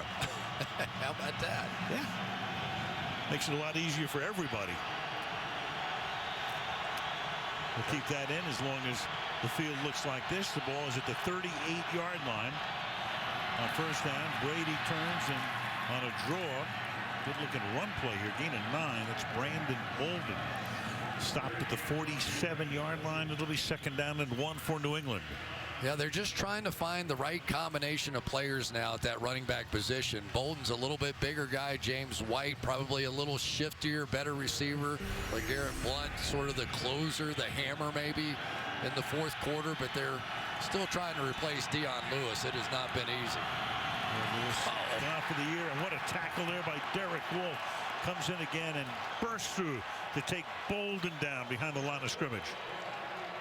I'll tell you what, Derek Wolfe is having a monster return to football after that suspension. We have seen him all over the place, and Josh Klein, to this point, for my money, has been their best offensive lineman, and he's now made a couple of plays against him. Loss of 1, 3rd and 2. People stamping their feet. Cameras shaking. No way Brady can be heard with this din. And he gives it on an inside draw, and that's going to be stopped short of the first down. Wolf stops Bolden again, making it 4th down and 1. You know, it's really interesting, isn't it, Al, that we've seen some 3rd down and shorts before the half, and now this one where they have opted for the run and taken the ball out of Tom Brady's hands. You wonder how much of that has to do with no Edelman, no Amendola, no Dion Lewis, the guys that he's used to throwing the ball quickly. So 4th and 1. And we're going to get a measurement. Or a think about it measurement. Right. It's always great. You can call for a measurement, and instead of taking a timeout to think about it, you just exactly let them do that. Really not even that close. No, it's a think about it. So 4th down that much. Well, there's no reason to not hard count it, but Brady's already left the field, so he won't be hard counting from over there.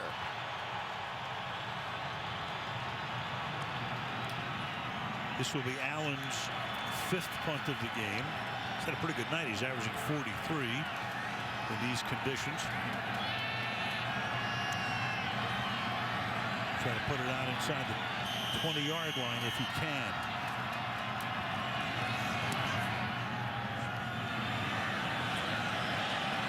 Good angled kick and perfect. Oh, baby, almost slid it in there, but it is stopped outside the goal line. So if his heels had hit that line, it would have been on the 20. Very close. It didn't. 52-yard kick, a beauty. Right here on NBC. So the ball was down to the 3-yard line, and that's where Denver begins this drive. And with action up front. False start. Offense number 17. Penalty be assessed half the distance to the goal. Remains 1st down. That's your quarterback. Taking it back to the 1.5. Yeah, so they get the head nod, and Matt Patricia gives it a head nod, and so the head bob, there you go, but it got his guy to jump off sides. Good job really by Osweiler to think of that. Just didn't work. Oh boy, he's fortunate as C.J. Anderson to get out of there on this slippery surface. Branch is there for the tackle. 2nd and 11 upcoming. And we're seeing now that it is going to be a bigger and bigger responsibility throughout this game. And Gerard Mayo, he is going to have to fill in at least for this game now. And here's a guy just barely a year removed from knee surgery. He's been playing a little bit more all the time, but now he's going to have to take on a full-time role. Osweiler over the middle, let by some breathing room. C.J. Anderson makes the catch out to the 6-yard line. 3rd down and 7, at least on a punt. They won't have to punt from the back of the end zone. Well, maybe. What we've seen is that some of those inside runs have done well, but the one home run that they hit in this game was when Ronnie Hillman went around the edge with a couple of wide receivers flanked out and something that looked just about like this on the right side over here. That was their touchdown play. And that is juggled and not caught. Demaryius Thomas again has not collected anything tonight. Ryan with the coverage. 4th down. It's the toughest play in football right there. You got to slant underneath you. You got to run underneath the receiver. And I just don't think Thomas ever quite got a grip. Was helped by Logan Ryan's hand being in there to strip it away. But that was a big, big play in the ball game right there on 3rd down. And now Colquitt to put it in the air. Chris Harper stands back at the 50-yard line. Good kick. And that will bound to a stop at about the 35-yard line. And that's what they needed to get out of trouble. A 59-yard boot.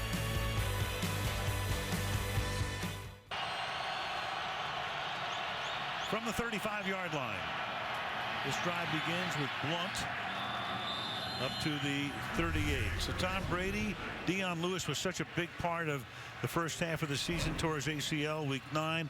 Edelman broke his foot. Could be back, should be back for the playoffs. Amendola sprained his knee last week, and he didn't even make the trip. Might play next week. We'll see when they meet Philadelphia. He's not only a great receiver, but the leading punt returner in the league. 2nd and 7. And that's caught by Scott Chandler. So Tom Brady, you think about it, he's seen everything. I love the way he said he's like almost at the top of his, maybe he is. He wants to play till he's 45. What do you think? You're going to tell him he can't? You know, what we have seen historically is at about 39, there is a pretty steep cliff that they all seem to go off of, and I think you could almost do that line of demarcation with what we've seen from Peyton. But who knows? He takes care of himself. He said has these special programs. He felt great on Wednesday.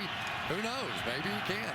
I'd be all right with me. I enjoy watching him play. That's why Jack Benny never went over the cliff. Here's LeGarrette Blount for a gain of about 3. You know, you showed that graphic, though, and I find it interesting. It's one of the unusual parts of the Patriots, in my opinion, is that this team really never had elite speed. They just don't on this offense. What they have is elite quickness. Unfortunately, the elite quickness is now injured. It's Amendola, it's Edelman, and Dion Lewis. 2nd and 8. From the 48, under 2 minutes to play in the 3rd quarter. Brady stepping up, fires on the run and incomplete. Intended for Gronkowski. Yeah, let's go back and we'll look at some of these slot receivers over the years. I think you might recognize a few names. Troy Brown and all the magical things he's done for this franchise. Wes Welker, as good as there's ever been doing this, and sort of invented that role just a little bit. And then Julian Edelman, and his amazing play. We saw what he did was so good in the Super Bowl. And now all those easy first downs are no longer there for Tom Brady. 3rd and 8. And he floats one down the sideline and almost intercepted. Intended for Chandler. That was Talib reaching for it. But the field is really coming into play on almost everything right now. Keep Talib with a nice recovery there. He had to, I think this is him right out here. He's got to hustle his way out there. They had an adjustment, and he just took off and ran. And lucky for him, he got his head around there, or that could have been one of those cutoff pass interference calls. This defense has played really well since the first quarter. Especially with the losses of Ward and Williams, two key guys. And that is a very short punt off the foot of Allen. And no call. He's looking for a running into the kicker from Todd Davis and will not get it. 34 yards. From the 18-yard line now. Play action starts this drive. Pass caught. Vernon Davis came over from the 49ers about 3 or 4 weeks ago. Longtime 49ers tight end. Makes the catch here. That's a gain of 6 yards, 2nd and 4. Yeah, and it's a good idea to get him going. Here's a guy that has big play, explosive ability. And sometimes as a receiver, if you can just get your hands on the ball, it gets you back in the flow of the game. Maybe we can get to some of those vertical threats now that the snow is going to slow down this pass rush. 2 catches for Davis tonight. Caught 6 last week in Chicago. There goes Ronnie Hillman. And he loses the ball, but alertly the Broncos are able to recover. So Hillman coughed it up, and then Garcia winds up recovering it to save the day, at least for the moment. It'll be 3rd down. Yeah, it looked like Chandler Jones there able to get off the block of Mathis and get his hands on that one. Going to come from the inside here and strip that ball out, and that might have been game, set, and match if the Patriots jumped on that one. Loss of 2 at the end of the day on that play. It's 3rd down and 8 now from the 20-yard line. Final half minute of the 3rd quarter. Osweiler fires over the middle, and that's batted away. Benny Fowler, the intended receiver, and Patrick Chung says, not in my direction. 4th down. It's a poor throw. It was definitely behind Fowler at that time. There was some space in front and just thrown behind. They should have been able to pick up that 1st down.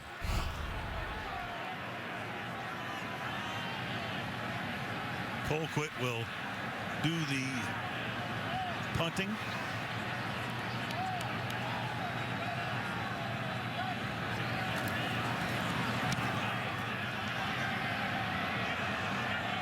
That's Chung is going to pull in at the 31-yard line and get tackled up at the 35-yard line. 7 seconds remaining in the 3rd. So you've got the Panthers at 11-0. Big Thanksgiving Day win, so impressive against the Cowboys. The Patriots, that's what they've got left. Pats have the Eagles, then they go to Houston, and we have just flexed into that game. So in 2 weeks from tonight, we will be in Houston, where the Texans are rolling as well, meeting the Patriots, who could come in 11-0. J.J. Watt has decided to take over this league. That defense has just been dominant for a month now. From the 35-yard line, Brady deep down the right sideline, and that's incomplete. Scott Chandler was the intended receiver. 2 ticks remaining in the quarter. Yeah, it's the same way they scored a touchdown on the earlier drive. They've got a linebacker walked out, but they're not getting any contact on that outside player, and so you're getting a free lane down the boundary. The safety is in the middle of the field and too deep, and you can't get there. They always train those corners, jam them from the outside in, force them in so that the safety can get there. Each quarterback 15 of 25 for almost the same yardage. This is Bolden. He will end the quarter. The difference is Osweiler, no TDs, 1 pick. Brady, 2 TDs. End of the 3rd. 14-7 is the score. Sunday Night Football from Denver back after this. There's Robert Kraft, the longtime owner of the New England Patriots. On the team now for over 2 decades. got pretty good when he took over, didn't they? Yeah, as you mentioned before, the 4 major North American team sports, they would have the best winning percentage over that period of time. 3rd down and 8. Al Michaels, Chris Collinsworth, Michelle Tafoya on Sunday night as Brady surveys, and it's caught. Getting out in front is Brandon Bolden, and Bolden breaking tackles goes into the end zone. Brandon Bolden throwing it over Danny Trevathan, the linebacker, covering 63 yards on a 3rd down and 8. That's what's happened all night long. They have isolated these linebackers in coverage positions they're not used to being in. For Danny Trevathan, he is not used to having to cover a back that is 40 yards down the field. It has just been a tremendous game plan tonight by Josh McDaniels. In light of all the weapons that he lost, he has isolated these linebackers in key situations and taken advantage. 2nd touchdown reception of the season for Brandon Bolden.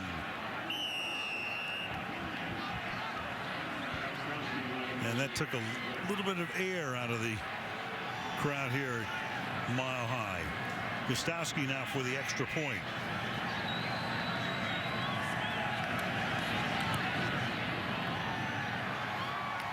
And with 10 seconds gone in the 4th quarter, it is New England 21, Denver 7.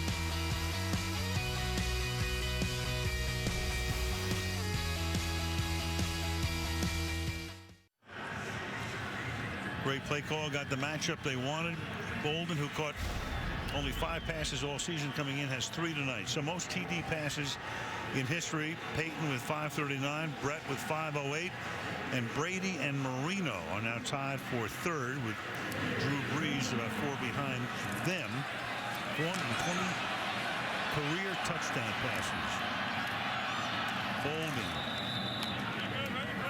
to the 21, and back we go to the touchdown. Yeah, you'll see Trevathan take this underneath route because he's used to when the back comes out going in the flat, whatever. But when he wheels up and he goes under, he can't get back underneath it.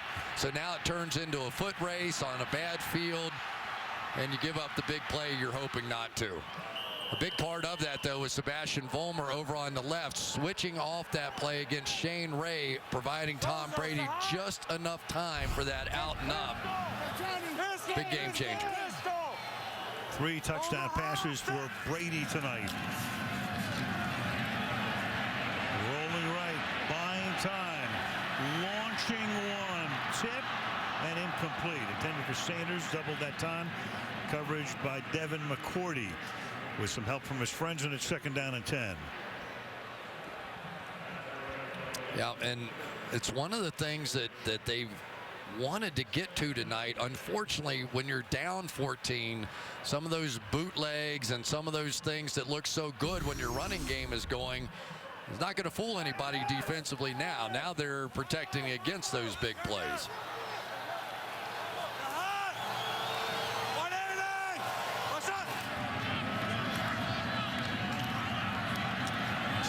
That's tipped. Alan Branch got a hand on it, and it will be 3rd down and 10. We talk so much, and there's Matt Patricia. We talk so much, though, about the ability of these edge pass rushers, but more often than not, a lot of times what makes the play is if you get that interior push by one of those guys. There's Alan Branch just taking Paradis right back into the quarterback to make the play. 3rd and 10.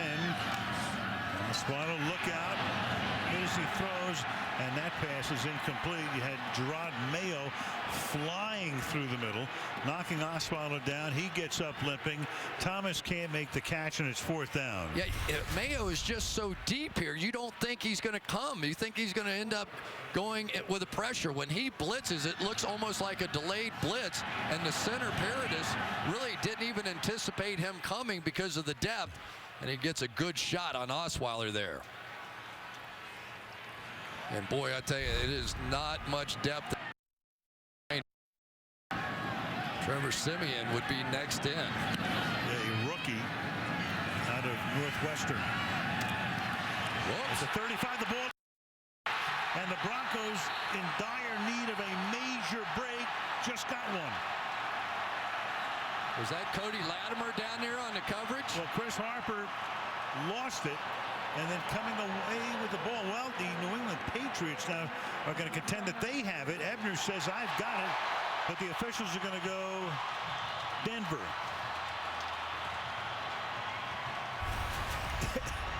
There's no Amendola, so you got the rookie Harper. And you got Latimer down there. And here comes Ebner, but he's not going to get there before Barrett gets there. Shaq Barrett recovers for the Broncos to set him up at the 36-yard line. Wasn't it a botched punt in that game? That huge comeback by New England up there that sort of turned the tables on that one. And now Brock Osweiler, we'll see how he's doing. Last time we saw him, he was limping off the field. It was Welker when he was playing for Denver after he left New England. Now at the 36-yard line. Broncos with new life, but then the pass is incomplete, intended for Owen Daniels. There's just been a few of those in the game where it has looked so easy. These are easy pitch and catch kind of plays, but you're just not used as the backup quarterback to knowing what each individual guy is going to do. We have seen him now on several key throws. I don't think it's a lack of accuracy. I think it's just a lack of timing with specific receivers. What ball? I mean, you can make a million excuses here. 2nd and 10. C.J. Anderson. And that's going to set up a 3rd down and 5. A little under 14 to play in the 4th. Sort of interesting strategically. You've already missed one long field goal. Do you play this as 4-down territory here and think in terms of I don't need to get it all on this one play? Well, who would have ever thought they would target Demaryius Thomas 8 times tonight and he wouldn't have a catch? 3rd and 6. Here they come. He hangs in there. It's Sanders to the 14-yard line. So he's made a bunch of big plays tonight. None bigger than that one. That's a gain of 17 to keep the drive alive. And that's because this offensive line picked up this blitz. They sent everybody here. They're bringing the house, and that left plenty of time for Sanders. He just got a little natural pick on the outside against Malcolm Butler to pick that up. Big-time play. C.J. Anderson, a nice block hanging in there as well. Sanders has got 5 for 74.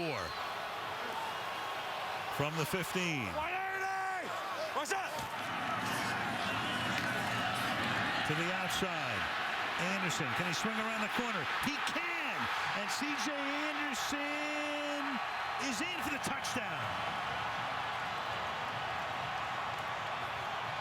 That may have been one of the best jump cuts I've seen all season. He is hot tonight. Watch how far up in here he gets, and then laterally, like a crab would run almost, goes straight sideways all the way around everybody, including a safety and a corner on the outside. We are seeing the C.J. Anderson that we saw at the end of last year when he had 8 touchdowns in the last 8 games and 767 yards, and there he is again. Great play. The turnover, they make it pay off. They've turned it into a 1-possession game with 12 and a half to go. McManus now for the extra point. So the Denver Broncos got the break that they needed. Cash in on it. 21-14 with 12 and a half to go in Denver.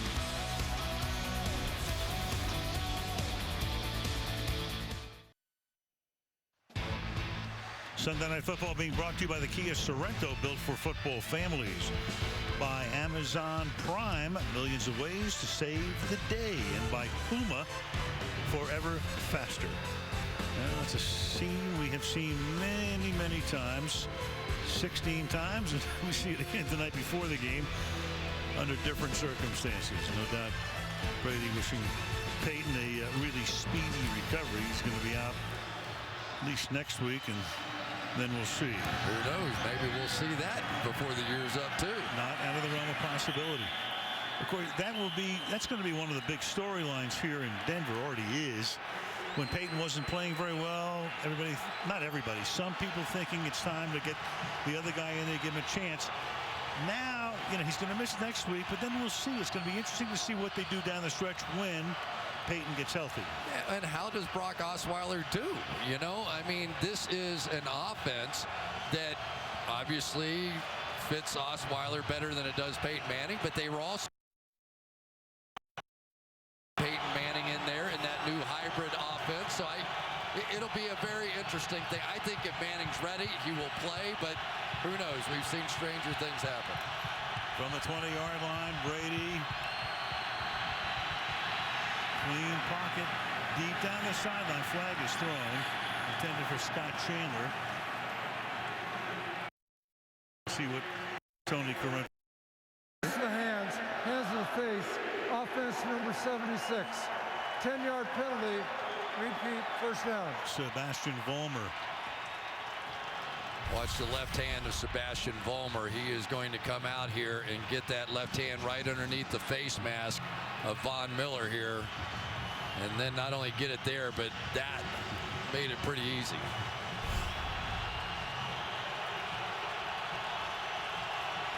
First and 20. The 3 and out here would be pretty big. The momentum would be shifting in a major way. And then get good field position in all likelihood. And that's caught up at the 18. Chandler makes the catch. Gain of about 8. Second down and 12. Now we're starting to see a little more zone because of some of the game planning of Tom Brady and Josh McDaniels and some of the ways that this man coverage has gotten him. Wade Phillips now is dropping into a few zones. Let's see what he does here. This is, in my opinion, the series of the game right here. Wade Phillips or Manuk of the North. Second and 11.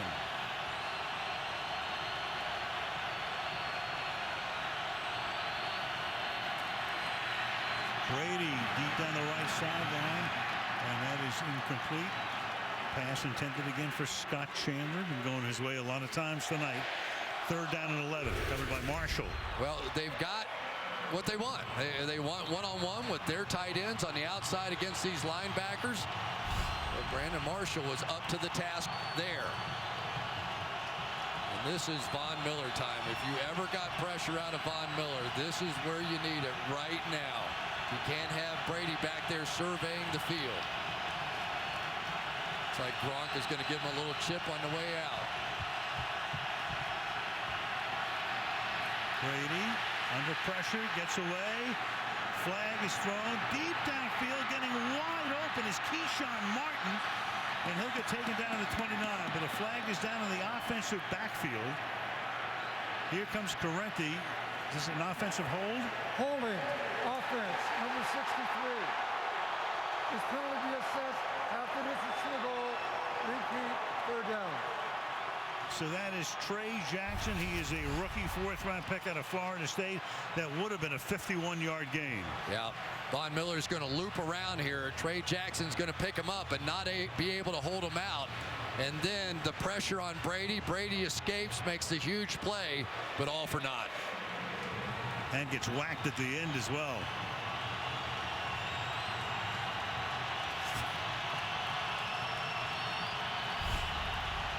Says it all. Yeah, it does. Third and 20.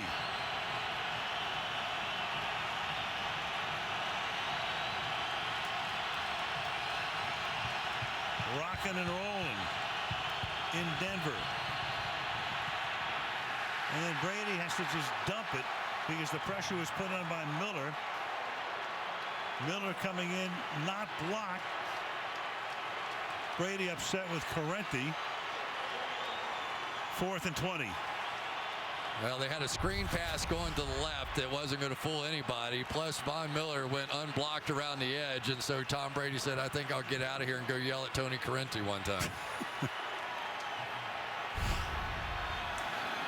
Now Ryan Allen sending it down toward Omar Bolden.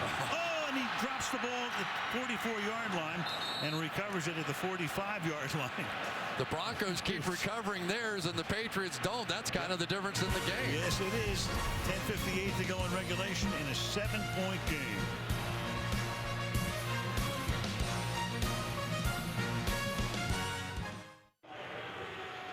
Quarterback comparison tonight, Tom Brady with 3 touchdowns. So he has better numbers than Osweiler does. Osweiler sacked 3 times.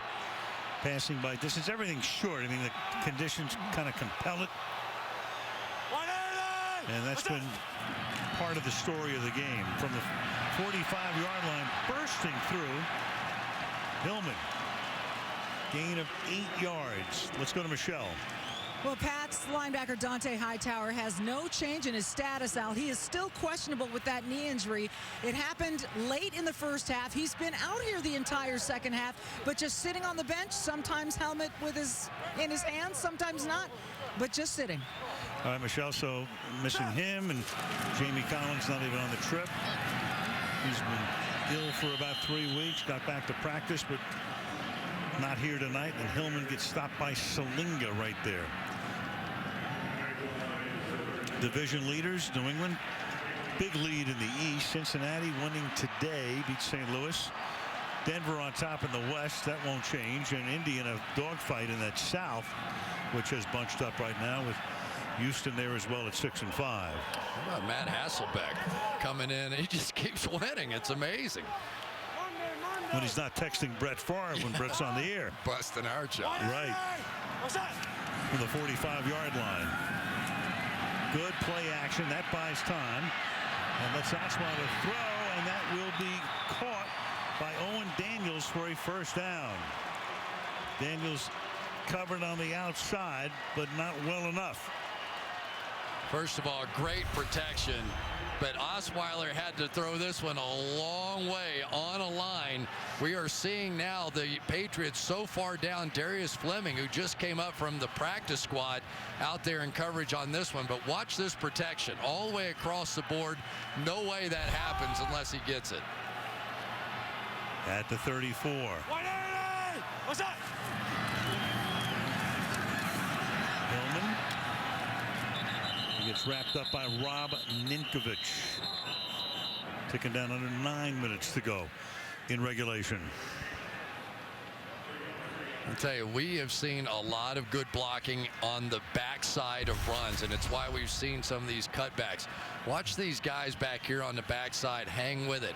And the back knows, stay front side, but then the last minute break back there, and you get all that momentum pushed down, and that's where some of those big runs have come. 2nd and 7 from the 30. Wide open. First down. C.J. Anderson down the sideline. And C.J. Anderson takes the ball to the 10. Patrick Chung stops him there. It's going to make it first down and goal. I think we're going to declare C.J. Anderson a mutter. He seems to have no problems whatsoever. In some of these lateral cuts, he's making people miss left and right out there on the field. Just a low center of gravity, and here's the guy. Maybe now he is just going to do what he did a season ago, which is just take over the game in the second half of the year. You know, Eddie Lacy's a little bit like that, Al. You know, over the Green Bay Packers, his best game's late. Through the middle. Well, last year, Anderson came on. He gave them a real shot at the end of the season. And he started the season as the starter. Then they went to Hillman with Anderson backing him up. He may get his job back here. Yeah, the other interesting part of this is that because that Luis Vasquez is out of the game now, he is probably their best pass blocker inside, but Max Garcia and Evan Mathis are the best run blockers, and maybe in this game that's more significant now. 2nd down and goal from the 7. 4 receivers set to the right. Osweiler fires in that direction. Caldwell. And he gets tackled at the 3-yard line, setting up a 3rd and goal. Now that's one of those for Andre Caldwell. You'd really greatly prefer that he catch that ball and just head north and south right now. There's Matt Patricia expecting a little girl here in a couple of weeks. His wife Raina, congrats to all of them. 3rd and goal, put Anderson back in. No doubt in my mind what I'd be doing here. I think C.J. Anderson has proven that he can make this happen somehow. Screen, hand it to him, something. Does Demaryius Thomas catch a ball tonight? Well, we'll find out in a minute. Play clock all the way down. It'll be 3rd down and goal. Their first 30-second timeout. So next Sunday night, speaking of our friend Mr. Matt Hasselbeck character, he did it again today, led Indy to a win. It's Indianapolis at Pittsburgh. Going to find out about Ben Roethlisberger under concussion protocol at the end of the game. So Indy beats Tampa Bay today, 25-12. And Seattle in a wild one knock off the Pittsburgh Steelers 39-30. Roethlisberger, a spectacular day, 450 some odd yards, but going to find out. Undergoing the protocol. That's next week. Indy at Pitt. All right, 3rd down and goal. Empty backfield. Yeah, C.J. Anderson comes all the way to the left. They go 5 wide, very wide. And Osweiler throws, and it's incomplete. Thomas, the intended receiver, but not even close. 4th and goal. Yeah, miscommunication again here. And I kind of agree with Osweiler on this one. It's man coverage on the outside. And you've got Demaryius Thomas. You've got to believe he's going to break to the out. Against man coverage, you don't sit this down. You break this out. And for whatever reason, he just turned around and gave it like it was going to be. Now, I don't know. Who knows whether or not that's a true option route or not. But against man, he should have broken it out. Along the way, Logan Ryan is pitching a shutout tonight. McManus for the field goal from 21. With 6:08 to go, it's New England 21 and Denver 17 on Sunday Night Football.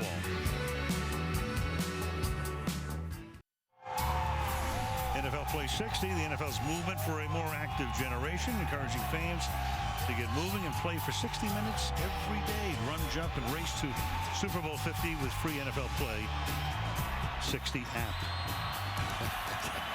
I love watching those kids. Touchback, Brady taking over at the 20-yard line. Well, remember what he said? He said if we asked him about all the guys missing on this offense, he said, hey, if you need to count on someone, I'd rather him count on me. I'd much rather have it all be on my plate than someone else's because I know I can handle it. We'll see. They need a few first downs here.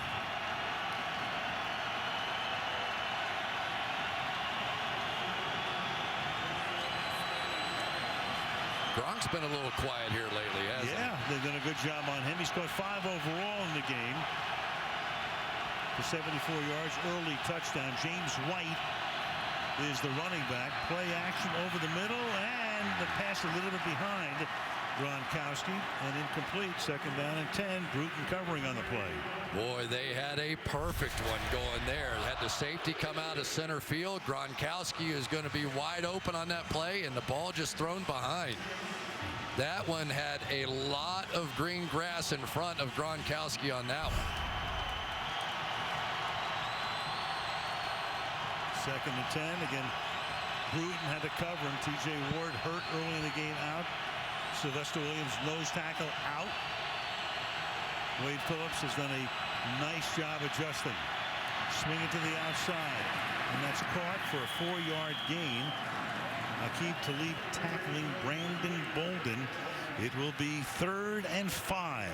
Yeah, but didn't get the man coverage that they had been dealing with on the touchdown for before. So just a monster opportunity for this defense now.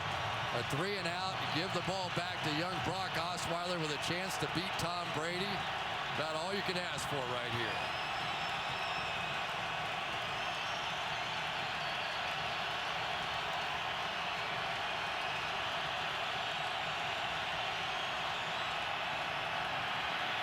Good pocket, caught, first down, and that is Gronkowski. Flag is down.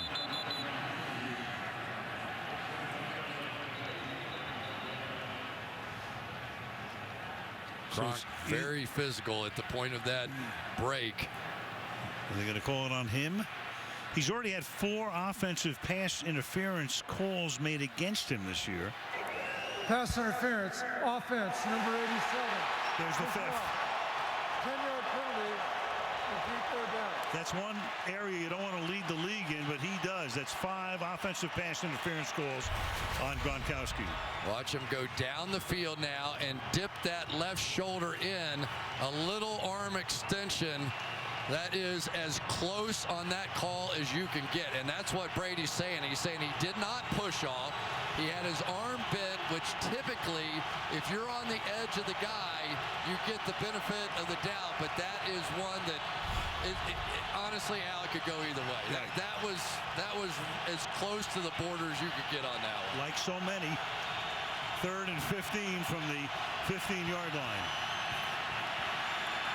Great protection. Brady throws it about 60 yards downfield and incomplete. Intended for Brandon LaFell. Talib and Bolden back there with him. 4th and 15, and Denver figures to get the ball back in fairly decent field position. Great protection, but Brady is going to take a shot at the tail end of this because he took so much time to throw it. Watch Shaq Barrett come in and just go after him. A little high. I guess no shot to the head considered there. But here we go. This is going to be a great finish. Allen's 8th kick of the night. Going to let it bounce. Now he picks it up. Does Sanders, who originally was going to let it go, and Emmanuel Sanders is stopped at the 36-yard line. 4:36 remaining in the 4th. Biggest play of the game so far. Pass interference, not pass interference. He's on one edge and a little extension. You can see what the official saw. You get the arm out. Usually if you keep it in tight and you sort of give it the flipper, what do you call that? You know, you just little forearm out there, you get away with it. Just a little too much extension by Gronk there. Forearm shiver? Yeah, forearm shiver. Something in wrestling.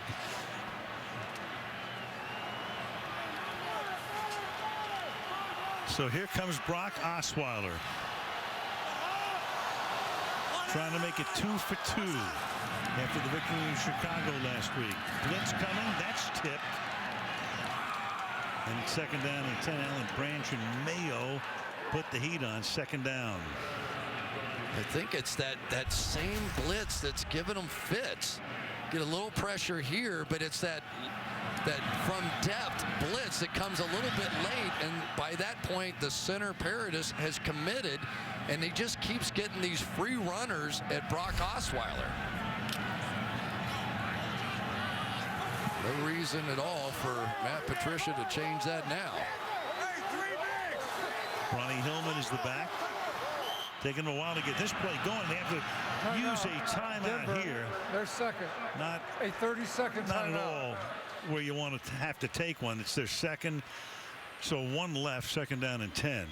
Isn't it interesting, though, that here's Brock Osweiler, a guy that went to the Pro Bowl in, 2005, right. And he goes over and he actually bought a Peyton Manning jersey when he was over there.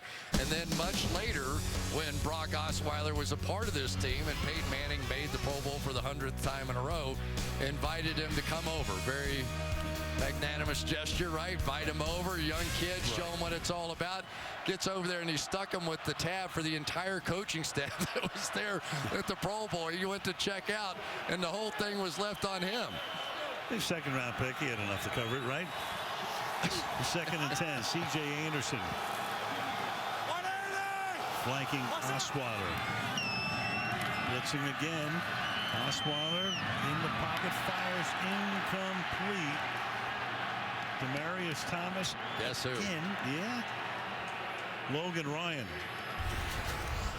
Well, I know in the snow it's tough, but you have to come back to the football here. He breaks in, and Logan Ryan 2 or 3 times now in the snow has kept driving on the ball and been able to get there. we get a win by the New England Patriots, I have a feeling who might get a game ball tonight. That is 10 times they've thrown to Demaryius Thomas tonight without a catch. I don't think they keep records for that, but I can't ever remember anybody going 0 for 10. Especially Demaryius Thomas. Right. Oh. And that pass is incomplete. Oh, what a shot. Yeah, Caldwell.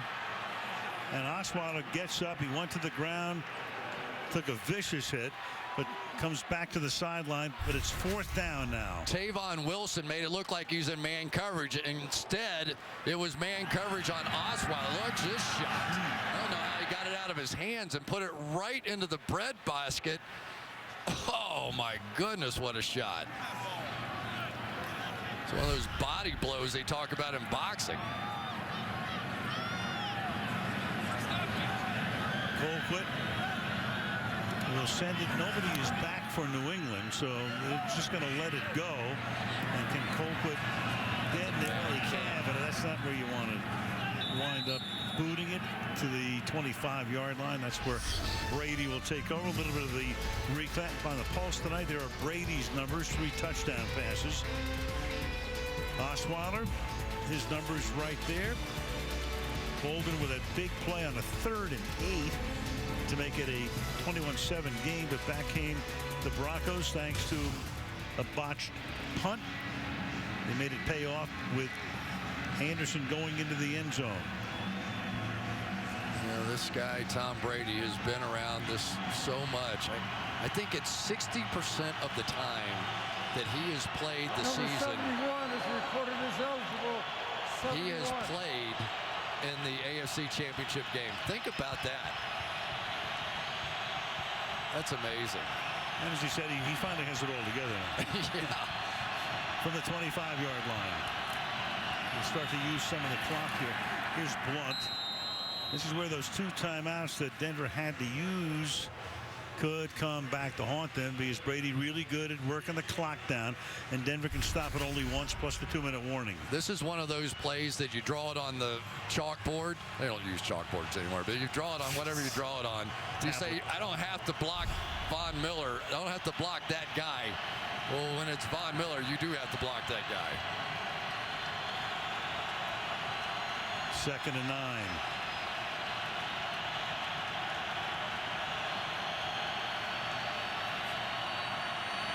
Brady caught Gronkowski, and that's a 1st down. Tackled there by Darian Stewart, and that's going to eat up some more of the clock. Well, you know, by formation, when you have a safety flanked out on your tight end, it's man coverage.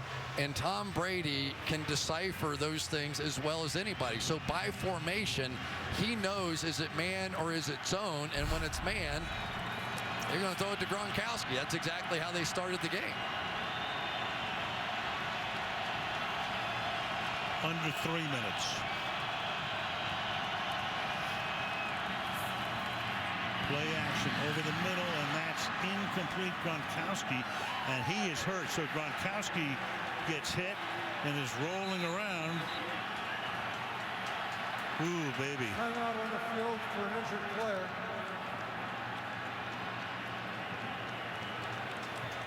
So Gronkowski rolling around, injury timeout.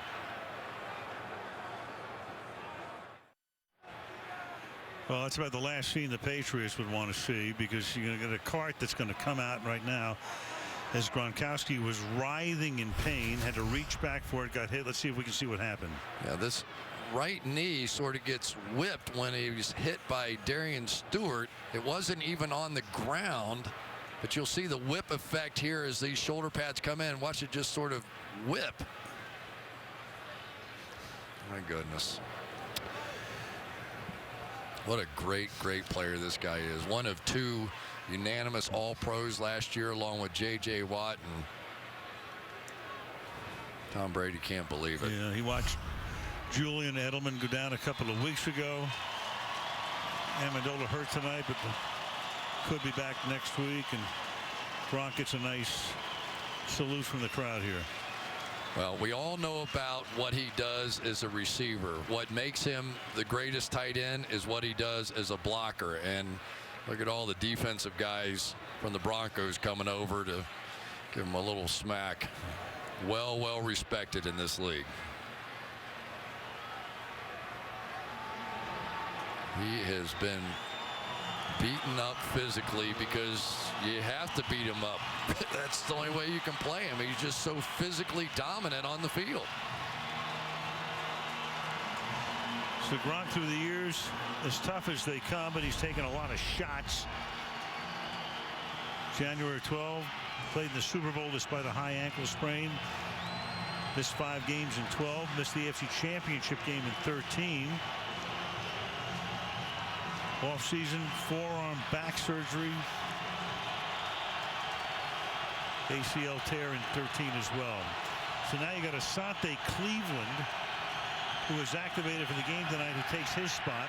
And Brady throws, and that pass intended for Scott Chandler is incomplete. So it's 3rd down and 10. Well, a little turnabout fair play here. Brandon Marshall going to come on the blitz here, and then we get the late movement around the outside of this one. So you force him over to Von Miller's side, and then Brady's going to take the shot. Number 71 has reported as eligible. Number 71. That's Fleming, who's been in and out as an eligible receiver tonight. You just don't have the weapons for Tom Brady that he's used to having. I mean, the guys, the top 4 guys that he would look for in this situation, no longer in the game. 3rd and 10. Pass is caught, but short of the first down. There goes LaFell. Clearly their number 1 wideout right now. Chandler becomes their number 1 tight end, but it's 4th down. 4th down, and well, here's some of the speed that they drafted Shane Ray, number 1 in the 1st round for. Here he comes hustling back down the line of scrimmage to save that 1st down. You know, Denver took a timeout. Hesitating for a second there because Denver took a timeout, so that is their final timeout. They can stop the clock, or the clock will stop at the 2-minute warning. And that's it. Of course, you need a touchdown in this situation, down by 4. Punters have been busy tonight. This will be Allen's 9th punt of the game. It's the 17th overall. Boy, the Patriots just grinded out a win against the Giants, grinded out a win against Buffalo. Will they grind this one out tonight? Left-footed punter, tough to handle sometimes. Sanders is back there, and Sanders letting it bounce, and it will skid out of bounds at around the 16-yard line. And let's check in with Michelle. Well, Al, it didn't take the Patriots long to declare Gronk out for the night. Gronkowski back in the x-ray room, and as he got out of that little cart to go into the x-ray room, could really barely put any weight on that right side. So it looks like they were looking at the right MCL on that right knee, but in the x-ray room and officially out. All right, thank you, Michelle. So who knows how long. Amendola may be back next week. Edelman surgery. Back in postseason in all likelihood. But first things first, as the Patriots try to extend the unbeaten streak to 11. From the 17-yard line. Osweiler deep downfield and adjusting for it, and finally Demaryius Thomas makes a catch. 11 times he's targeted. It's his first grab. Couldn't have come at a better time for him. Well, this is what you can do. If you have a big receiver, sometimes you just give him a chance. Throw it up in the air. And that is what we have seen so many times over the years from Demaryius Thomas, and it could not have come at a better time. 2-minute warning, gain of 36. It'll be a first down at the 47-yard line. Set up for a fantastic finish, are we? In Denver on Sunday Night Football.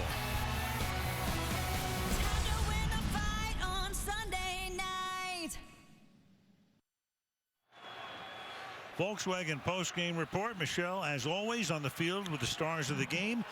Bob, Tony, and Mike look at this one, and Mike will have some, I'm sure, information about what's going on around the rest of the league.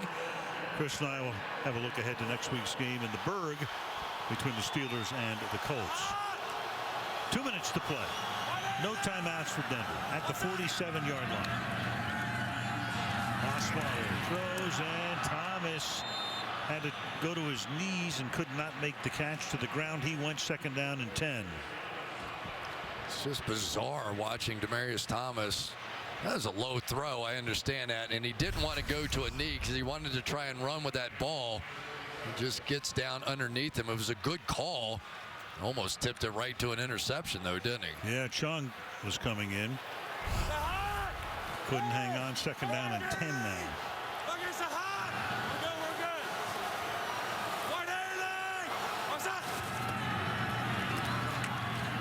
Osweiler deep down the left sideline. Pulled in. Emmanuel Sanders. What a night for him. Beat Butler. 1st and goal.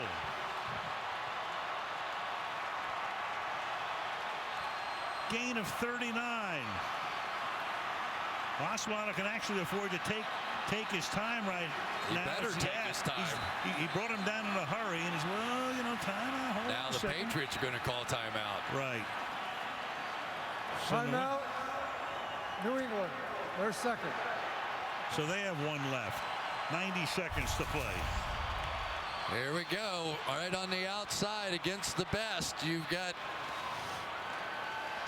Emmanuel Sanders working against Malcolm Butler and just runs right by him for the huge play. But the reason the safety didn't get there, watch Osweiler look right, made the safety look just for a moment and take a half a step that way, kept him out of the play. And football doesn't get any simpler than man-to-man coverage. You go deep on the right and then you go deep on the left, and here they are down inside the 10. Ball spotted at the 8-yard line.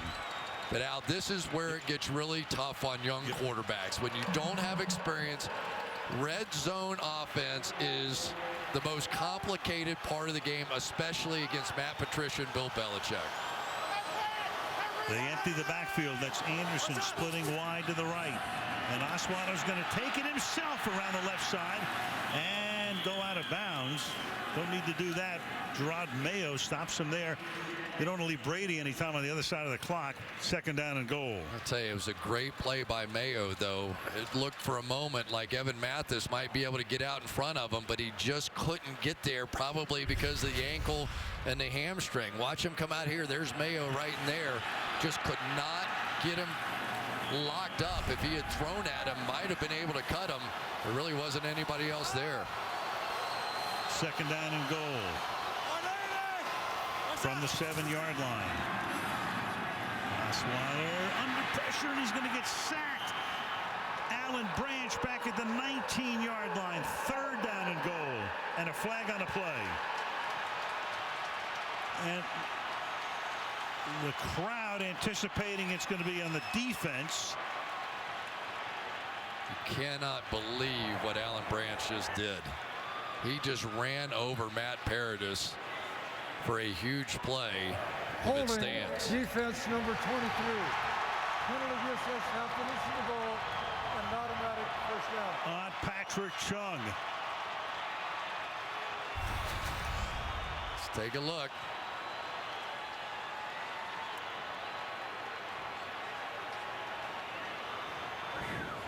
What do you think? It wipes out a big sack. It would have been 3rd and goal from the 19-yard line. Stops the clock, which is good and bad. Left hand is what they saw on the shoulder pad. We've had a few of those tight ones today, all day. How about through the years? 1st and goal from the 3. Osweiler throws. It's caught. Andre Caldwell. Denver has the lead.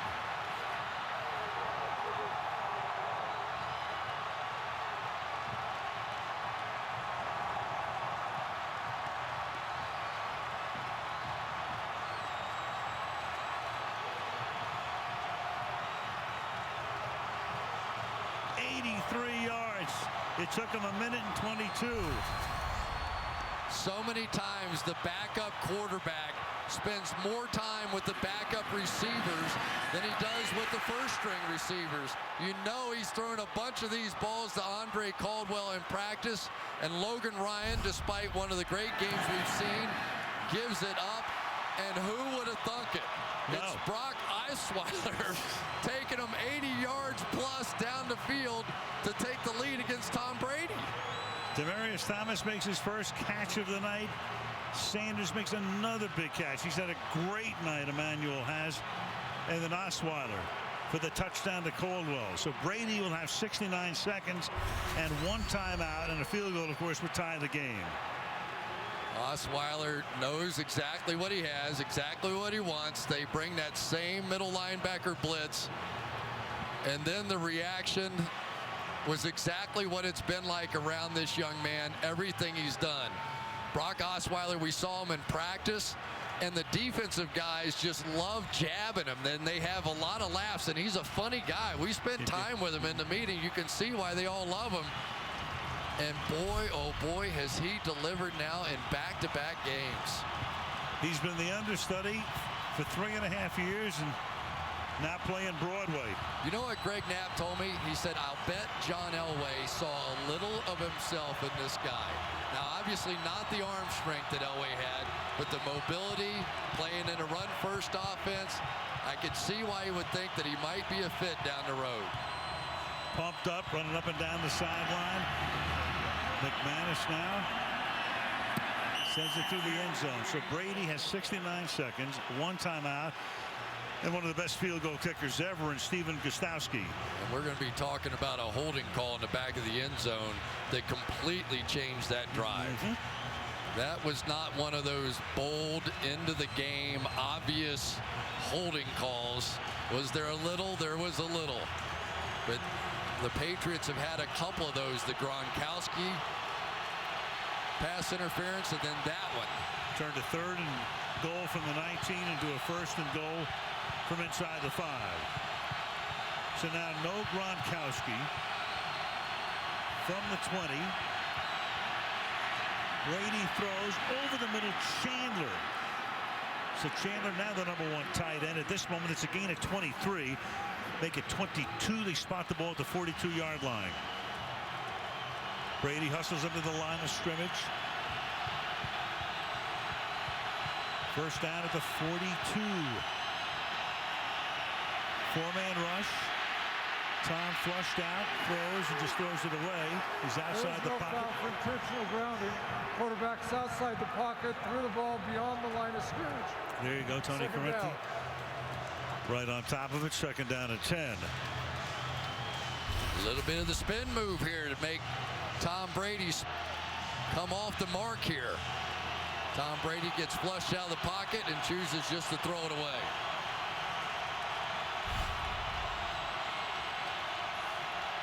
Second and 10 with 40 seconds.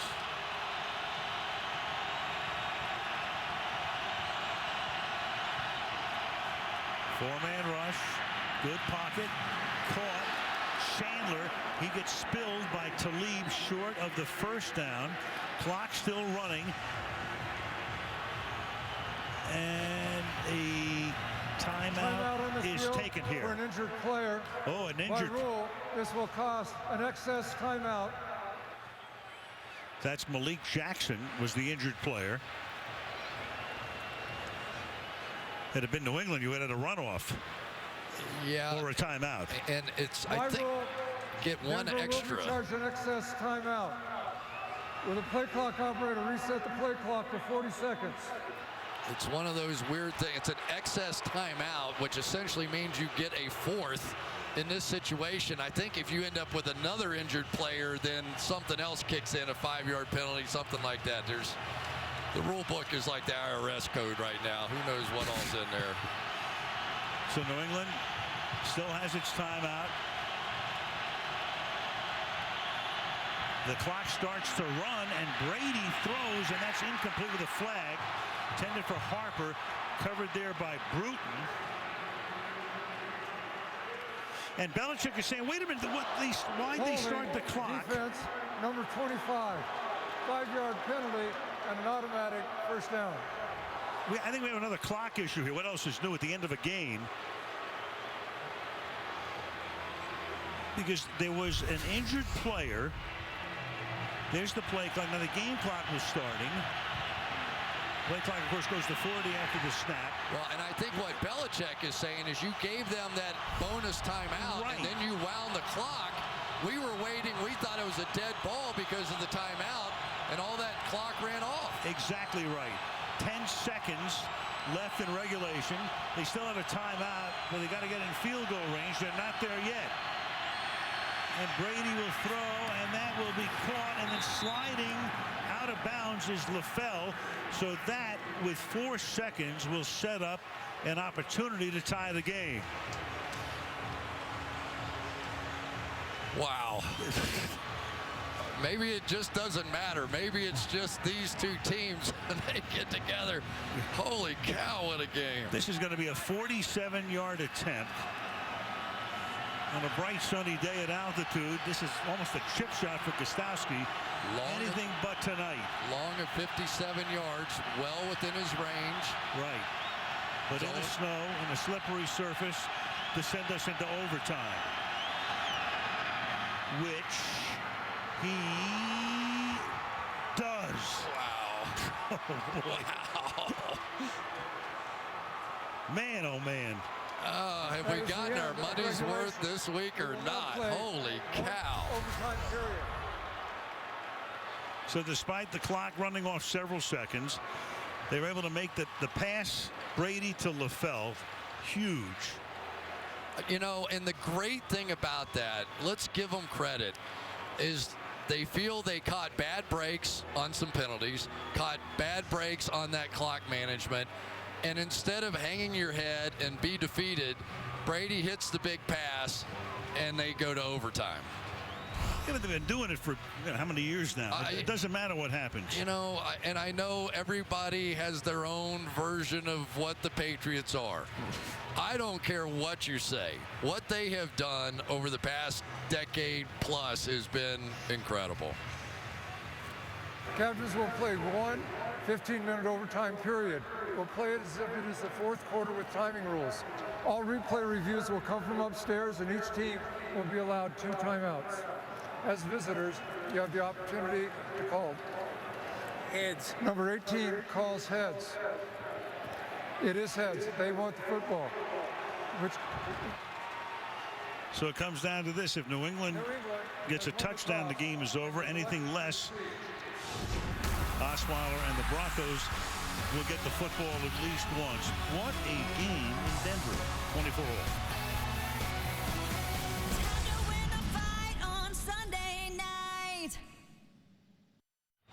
Reviewing overtime again, a touchdown wins the game for New England. Anything else, Denver will get the ball. Teams are tied after one possession each. Next scorer wins the game. Game can end in a tie, unlike postseason. Just to clean up one thing, we heard from the league in terms of they ran the clock the right way as it turned out. I think what happened was at the end of regulation, Brady thought when he heard excess timeout, there was no sense of urgency when he went to the line. So that's when the clock started to go. Belichick was apoplectic along the sideline, but they actually got that right. Well, they get it right, but from a player's standpoint, for Tom Brady, you hear timeout, you don't know excess timeout unless it was explained to him by Tony Corrente. So the ball at the 20-yard line. They start with White and Bolden in the backfield, and the pass is incomplete. Looking for a flag is LaFell. There is none. Talib covers on the play. 2nd down and 10. And now Tom Brady's looking for a few penalties to go his way. He's saying we've seen enough go against us in here, and we'd like to have one in our favor, but there really isn't. And now we're back to that whole discussion. The elite quickness that would be so big in a situation like that. How many times we see Brady just those little in and out runs, you know, to Edelman or Amendola, and now he doesn't really have those guys on the field that have that kind of quickness. 2nd down and 10. And Brady's going to get sacked at the 13. Von Miller. Took him till overtime to get there. 7-yard sack, 3rd and 17. You know, Brady's going to try and step up, but just as he does, that door closes, and now he has to back up into Von Miller, who has begun to take over this game.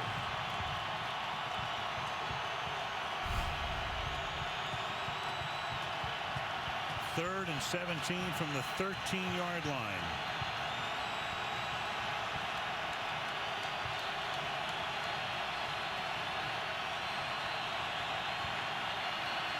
Have to get to the 30. Brady has to dump it off. Shane Ray got there, rookie out of Missouri, their first-round pick. And it's 4th down. So Denver's going to get the ball, and a field goal could win the game.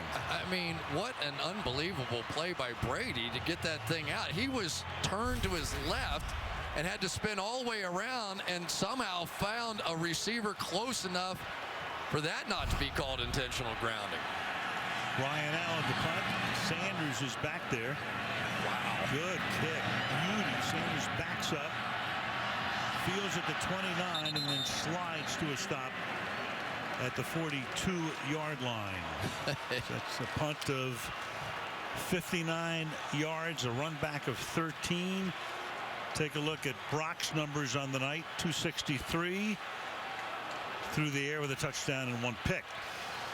He told the story at the end of the Chicago game. He couldn't remember what the victory formation was. All he had to do is take a knee. He couldn't remember what victory formation was. And he's stuttering in the huddle. And all of a sudden he looks around and he said, quarterback, just go up to the line and take a knee on one. He said the whole huddle burst out in laughter. But it was good enough. You saw Brock's dad. Goes to every one of his games. Dad and mom go at the 43-yard line. Anderson swings around the outside for a gain of 2. 2nd and 8. You know, I know we're talking about an undefeated team here in the New England Patriots, but the undefeated team that started the season and the team that's on the field right now are 2 entirely different teams. I mean, Jamie Collins and Dante Hightower, the 2 guys that this defense was really built around, and no more. And the receiver situation is a complete mess right now. 2nd and 8. Over the middle, caught a yard shy of a first down at the 48-yard line. Owen Daniels plucks that one out of the air. It'll be 3rd down and 1. Watch C.J. Anderson. We've seen him with brilliant runs. Watch him step around and pick up Mayo on this one. Right underneath the chin strap. Just buckles his head straight back. That'll slow down that blitz. 3rd and 1. Easy. And timeout is taken. You get 2 in overtime. This is their first. A 30-second timeout. At one point during the game, a 14-point lead for New England, but then Harper couldn't handle the punt, led to a Denver recovery and a touchdown. And the holding call on Chung, which negated would have been a sack and made it 3rd and goal from the 19-yard line.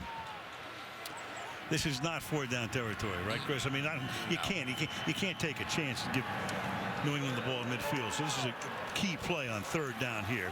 C.J. Anderson is the running back. See if they go back to the sneak that they went to early in the game. Instead of toss, Anderson, he'll get it, and plenty more. C.J. Anderson is going to go all the way, and the Denver Broncos win the game.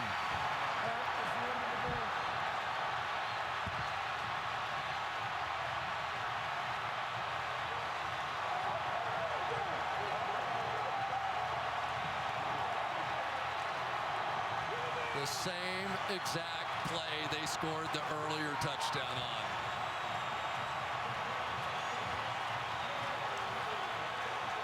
So only the Carolina Panthers are undefeated. And who would have guessed that at the beginning of the year? 10-1, Osweiler, the Southern Star, 30-24. Exact play that they scored going the other direction.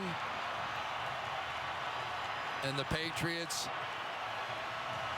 and Vernon Davis with the block, just as he did on the first one, and only appropriate that C.J. Anderson brings home the bacon for Brock Osweiler. Go figure, Al Michaels. We have seen it all. That's prime cut bacon. Anderson, that gives him 113 yards on the night. Osweiler threw for 270. Dad loving every moment, and he gets to live it again next week when Denver goes to San Diego. What a game. A 14-point deficit in the snow overcome. Brady Osweiler won. I asked him if he had thought any at all about Brady Osweiler won. He said 2 times, on Wednesday when the press brought it up and today when you brought it up. He said, other than that, I just have to think about one play at a time out there. What a party this is going to be. Broncos go to 9-2. Volkswagen postgame report is next. Wow, what a ball game in the snow in Denver. The Broncos 30 and the Patriots 24 in OT. 2 game balls, although I guess we could have given out any number of them. A star is born perhaps tonight because Brock Osweiler will get one of those game balls. 23 of 42 for 270 yards, a touchdown and a pick. And C.J. Anderson had 2 touchdowns, including the game winner. He rushed for 113, caught 4 passes for 40 more. And Brock Osweiler and C.J. Anderson now speak with Michelle Tafoya. Bob, thank you. Brock, you're 2 for 2, and you in this offense just beat an undefeated defending Super Bowl champion. What does this win mean? You know, I'm not 2-0. This team's 2-0 in the past 2 weeks, and I think that's the biggest thing. This team fights together. We'll go anywhere. We'll play anybody, and you know, this is a special team win. On that drive, just before overtime, let's get to that one first because Emmanuel Sanders came up big. What was the connection like between you two tonight? Both Emmanuel and DT both came up with huge catches on that drive. You know, we were just throwing go balls versus cover 1. That was something that we worked on a lot this week, and we said we were going to hit them, and we hit them at the right time. You were at one point down 21-7. You end up in overtime. What are you thinking when you finally realize we're getting the ball back? Brady wasn't able to do anything. We got a chance to score. Well, you know, Coach Knapp, our quarterbacks coach, and myself, we talked last night, and we said no matter what happens, it's going to be a 60-minute game. And it, you know, it was true tonight. We just kept fighting. It was more than 60. Quick, before I turn to C.J. Anderson, a word from you. What did you think of the way he played tonight? Oh, C.J. played incredible. And you know what? C.J. saw the holes, Ronnie saw the holes, but a huge credit has to go to the offensive line because without those guys, we're not doing any of this tonight. And they were banged up. Thanks so much. Thank you. Congratulations. Let's turn to C.J. Boy, the smile on your face really says it all, C.J. Just take me through that final score there in overtime. What did you see ahead of you? You know, they just made a cut, and you know, Ryan just made it happen, and just really, to be honest, I don't know what happened. The hole opened up, and I just took off and ran in through. But nah, we kind of knew I was cutting it up all day. I was kind of being powerful and being physical, and we thought I can get to the edge one time, and that happened. It did happen a lot for you today. You were able to move laterally and make cuts in these conditions that were difficult for all of us to explain. How do you explain it? It's just something we work on, you know, just having our weight over our foot and make sure that we get our cleats in the ground. And I got the right shoes on. You got to give it to our equipment guys.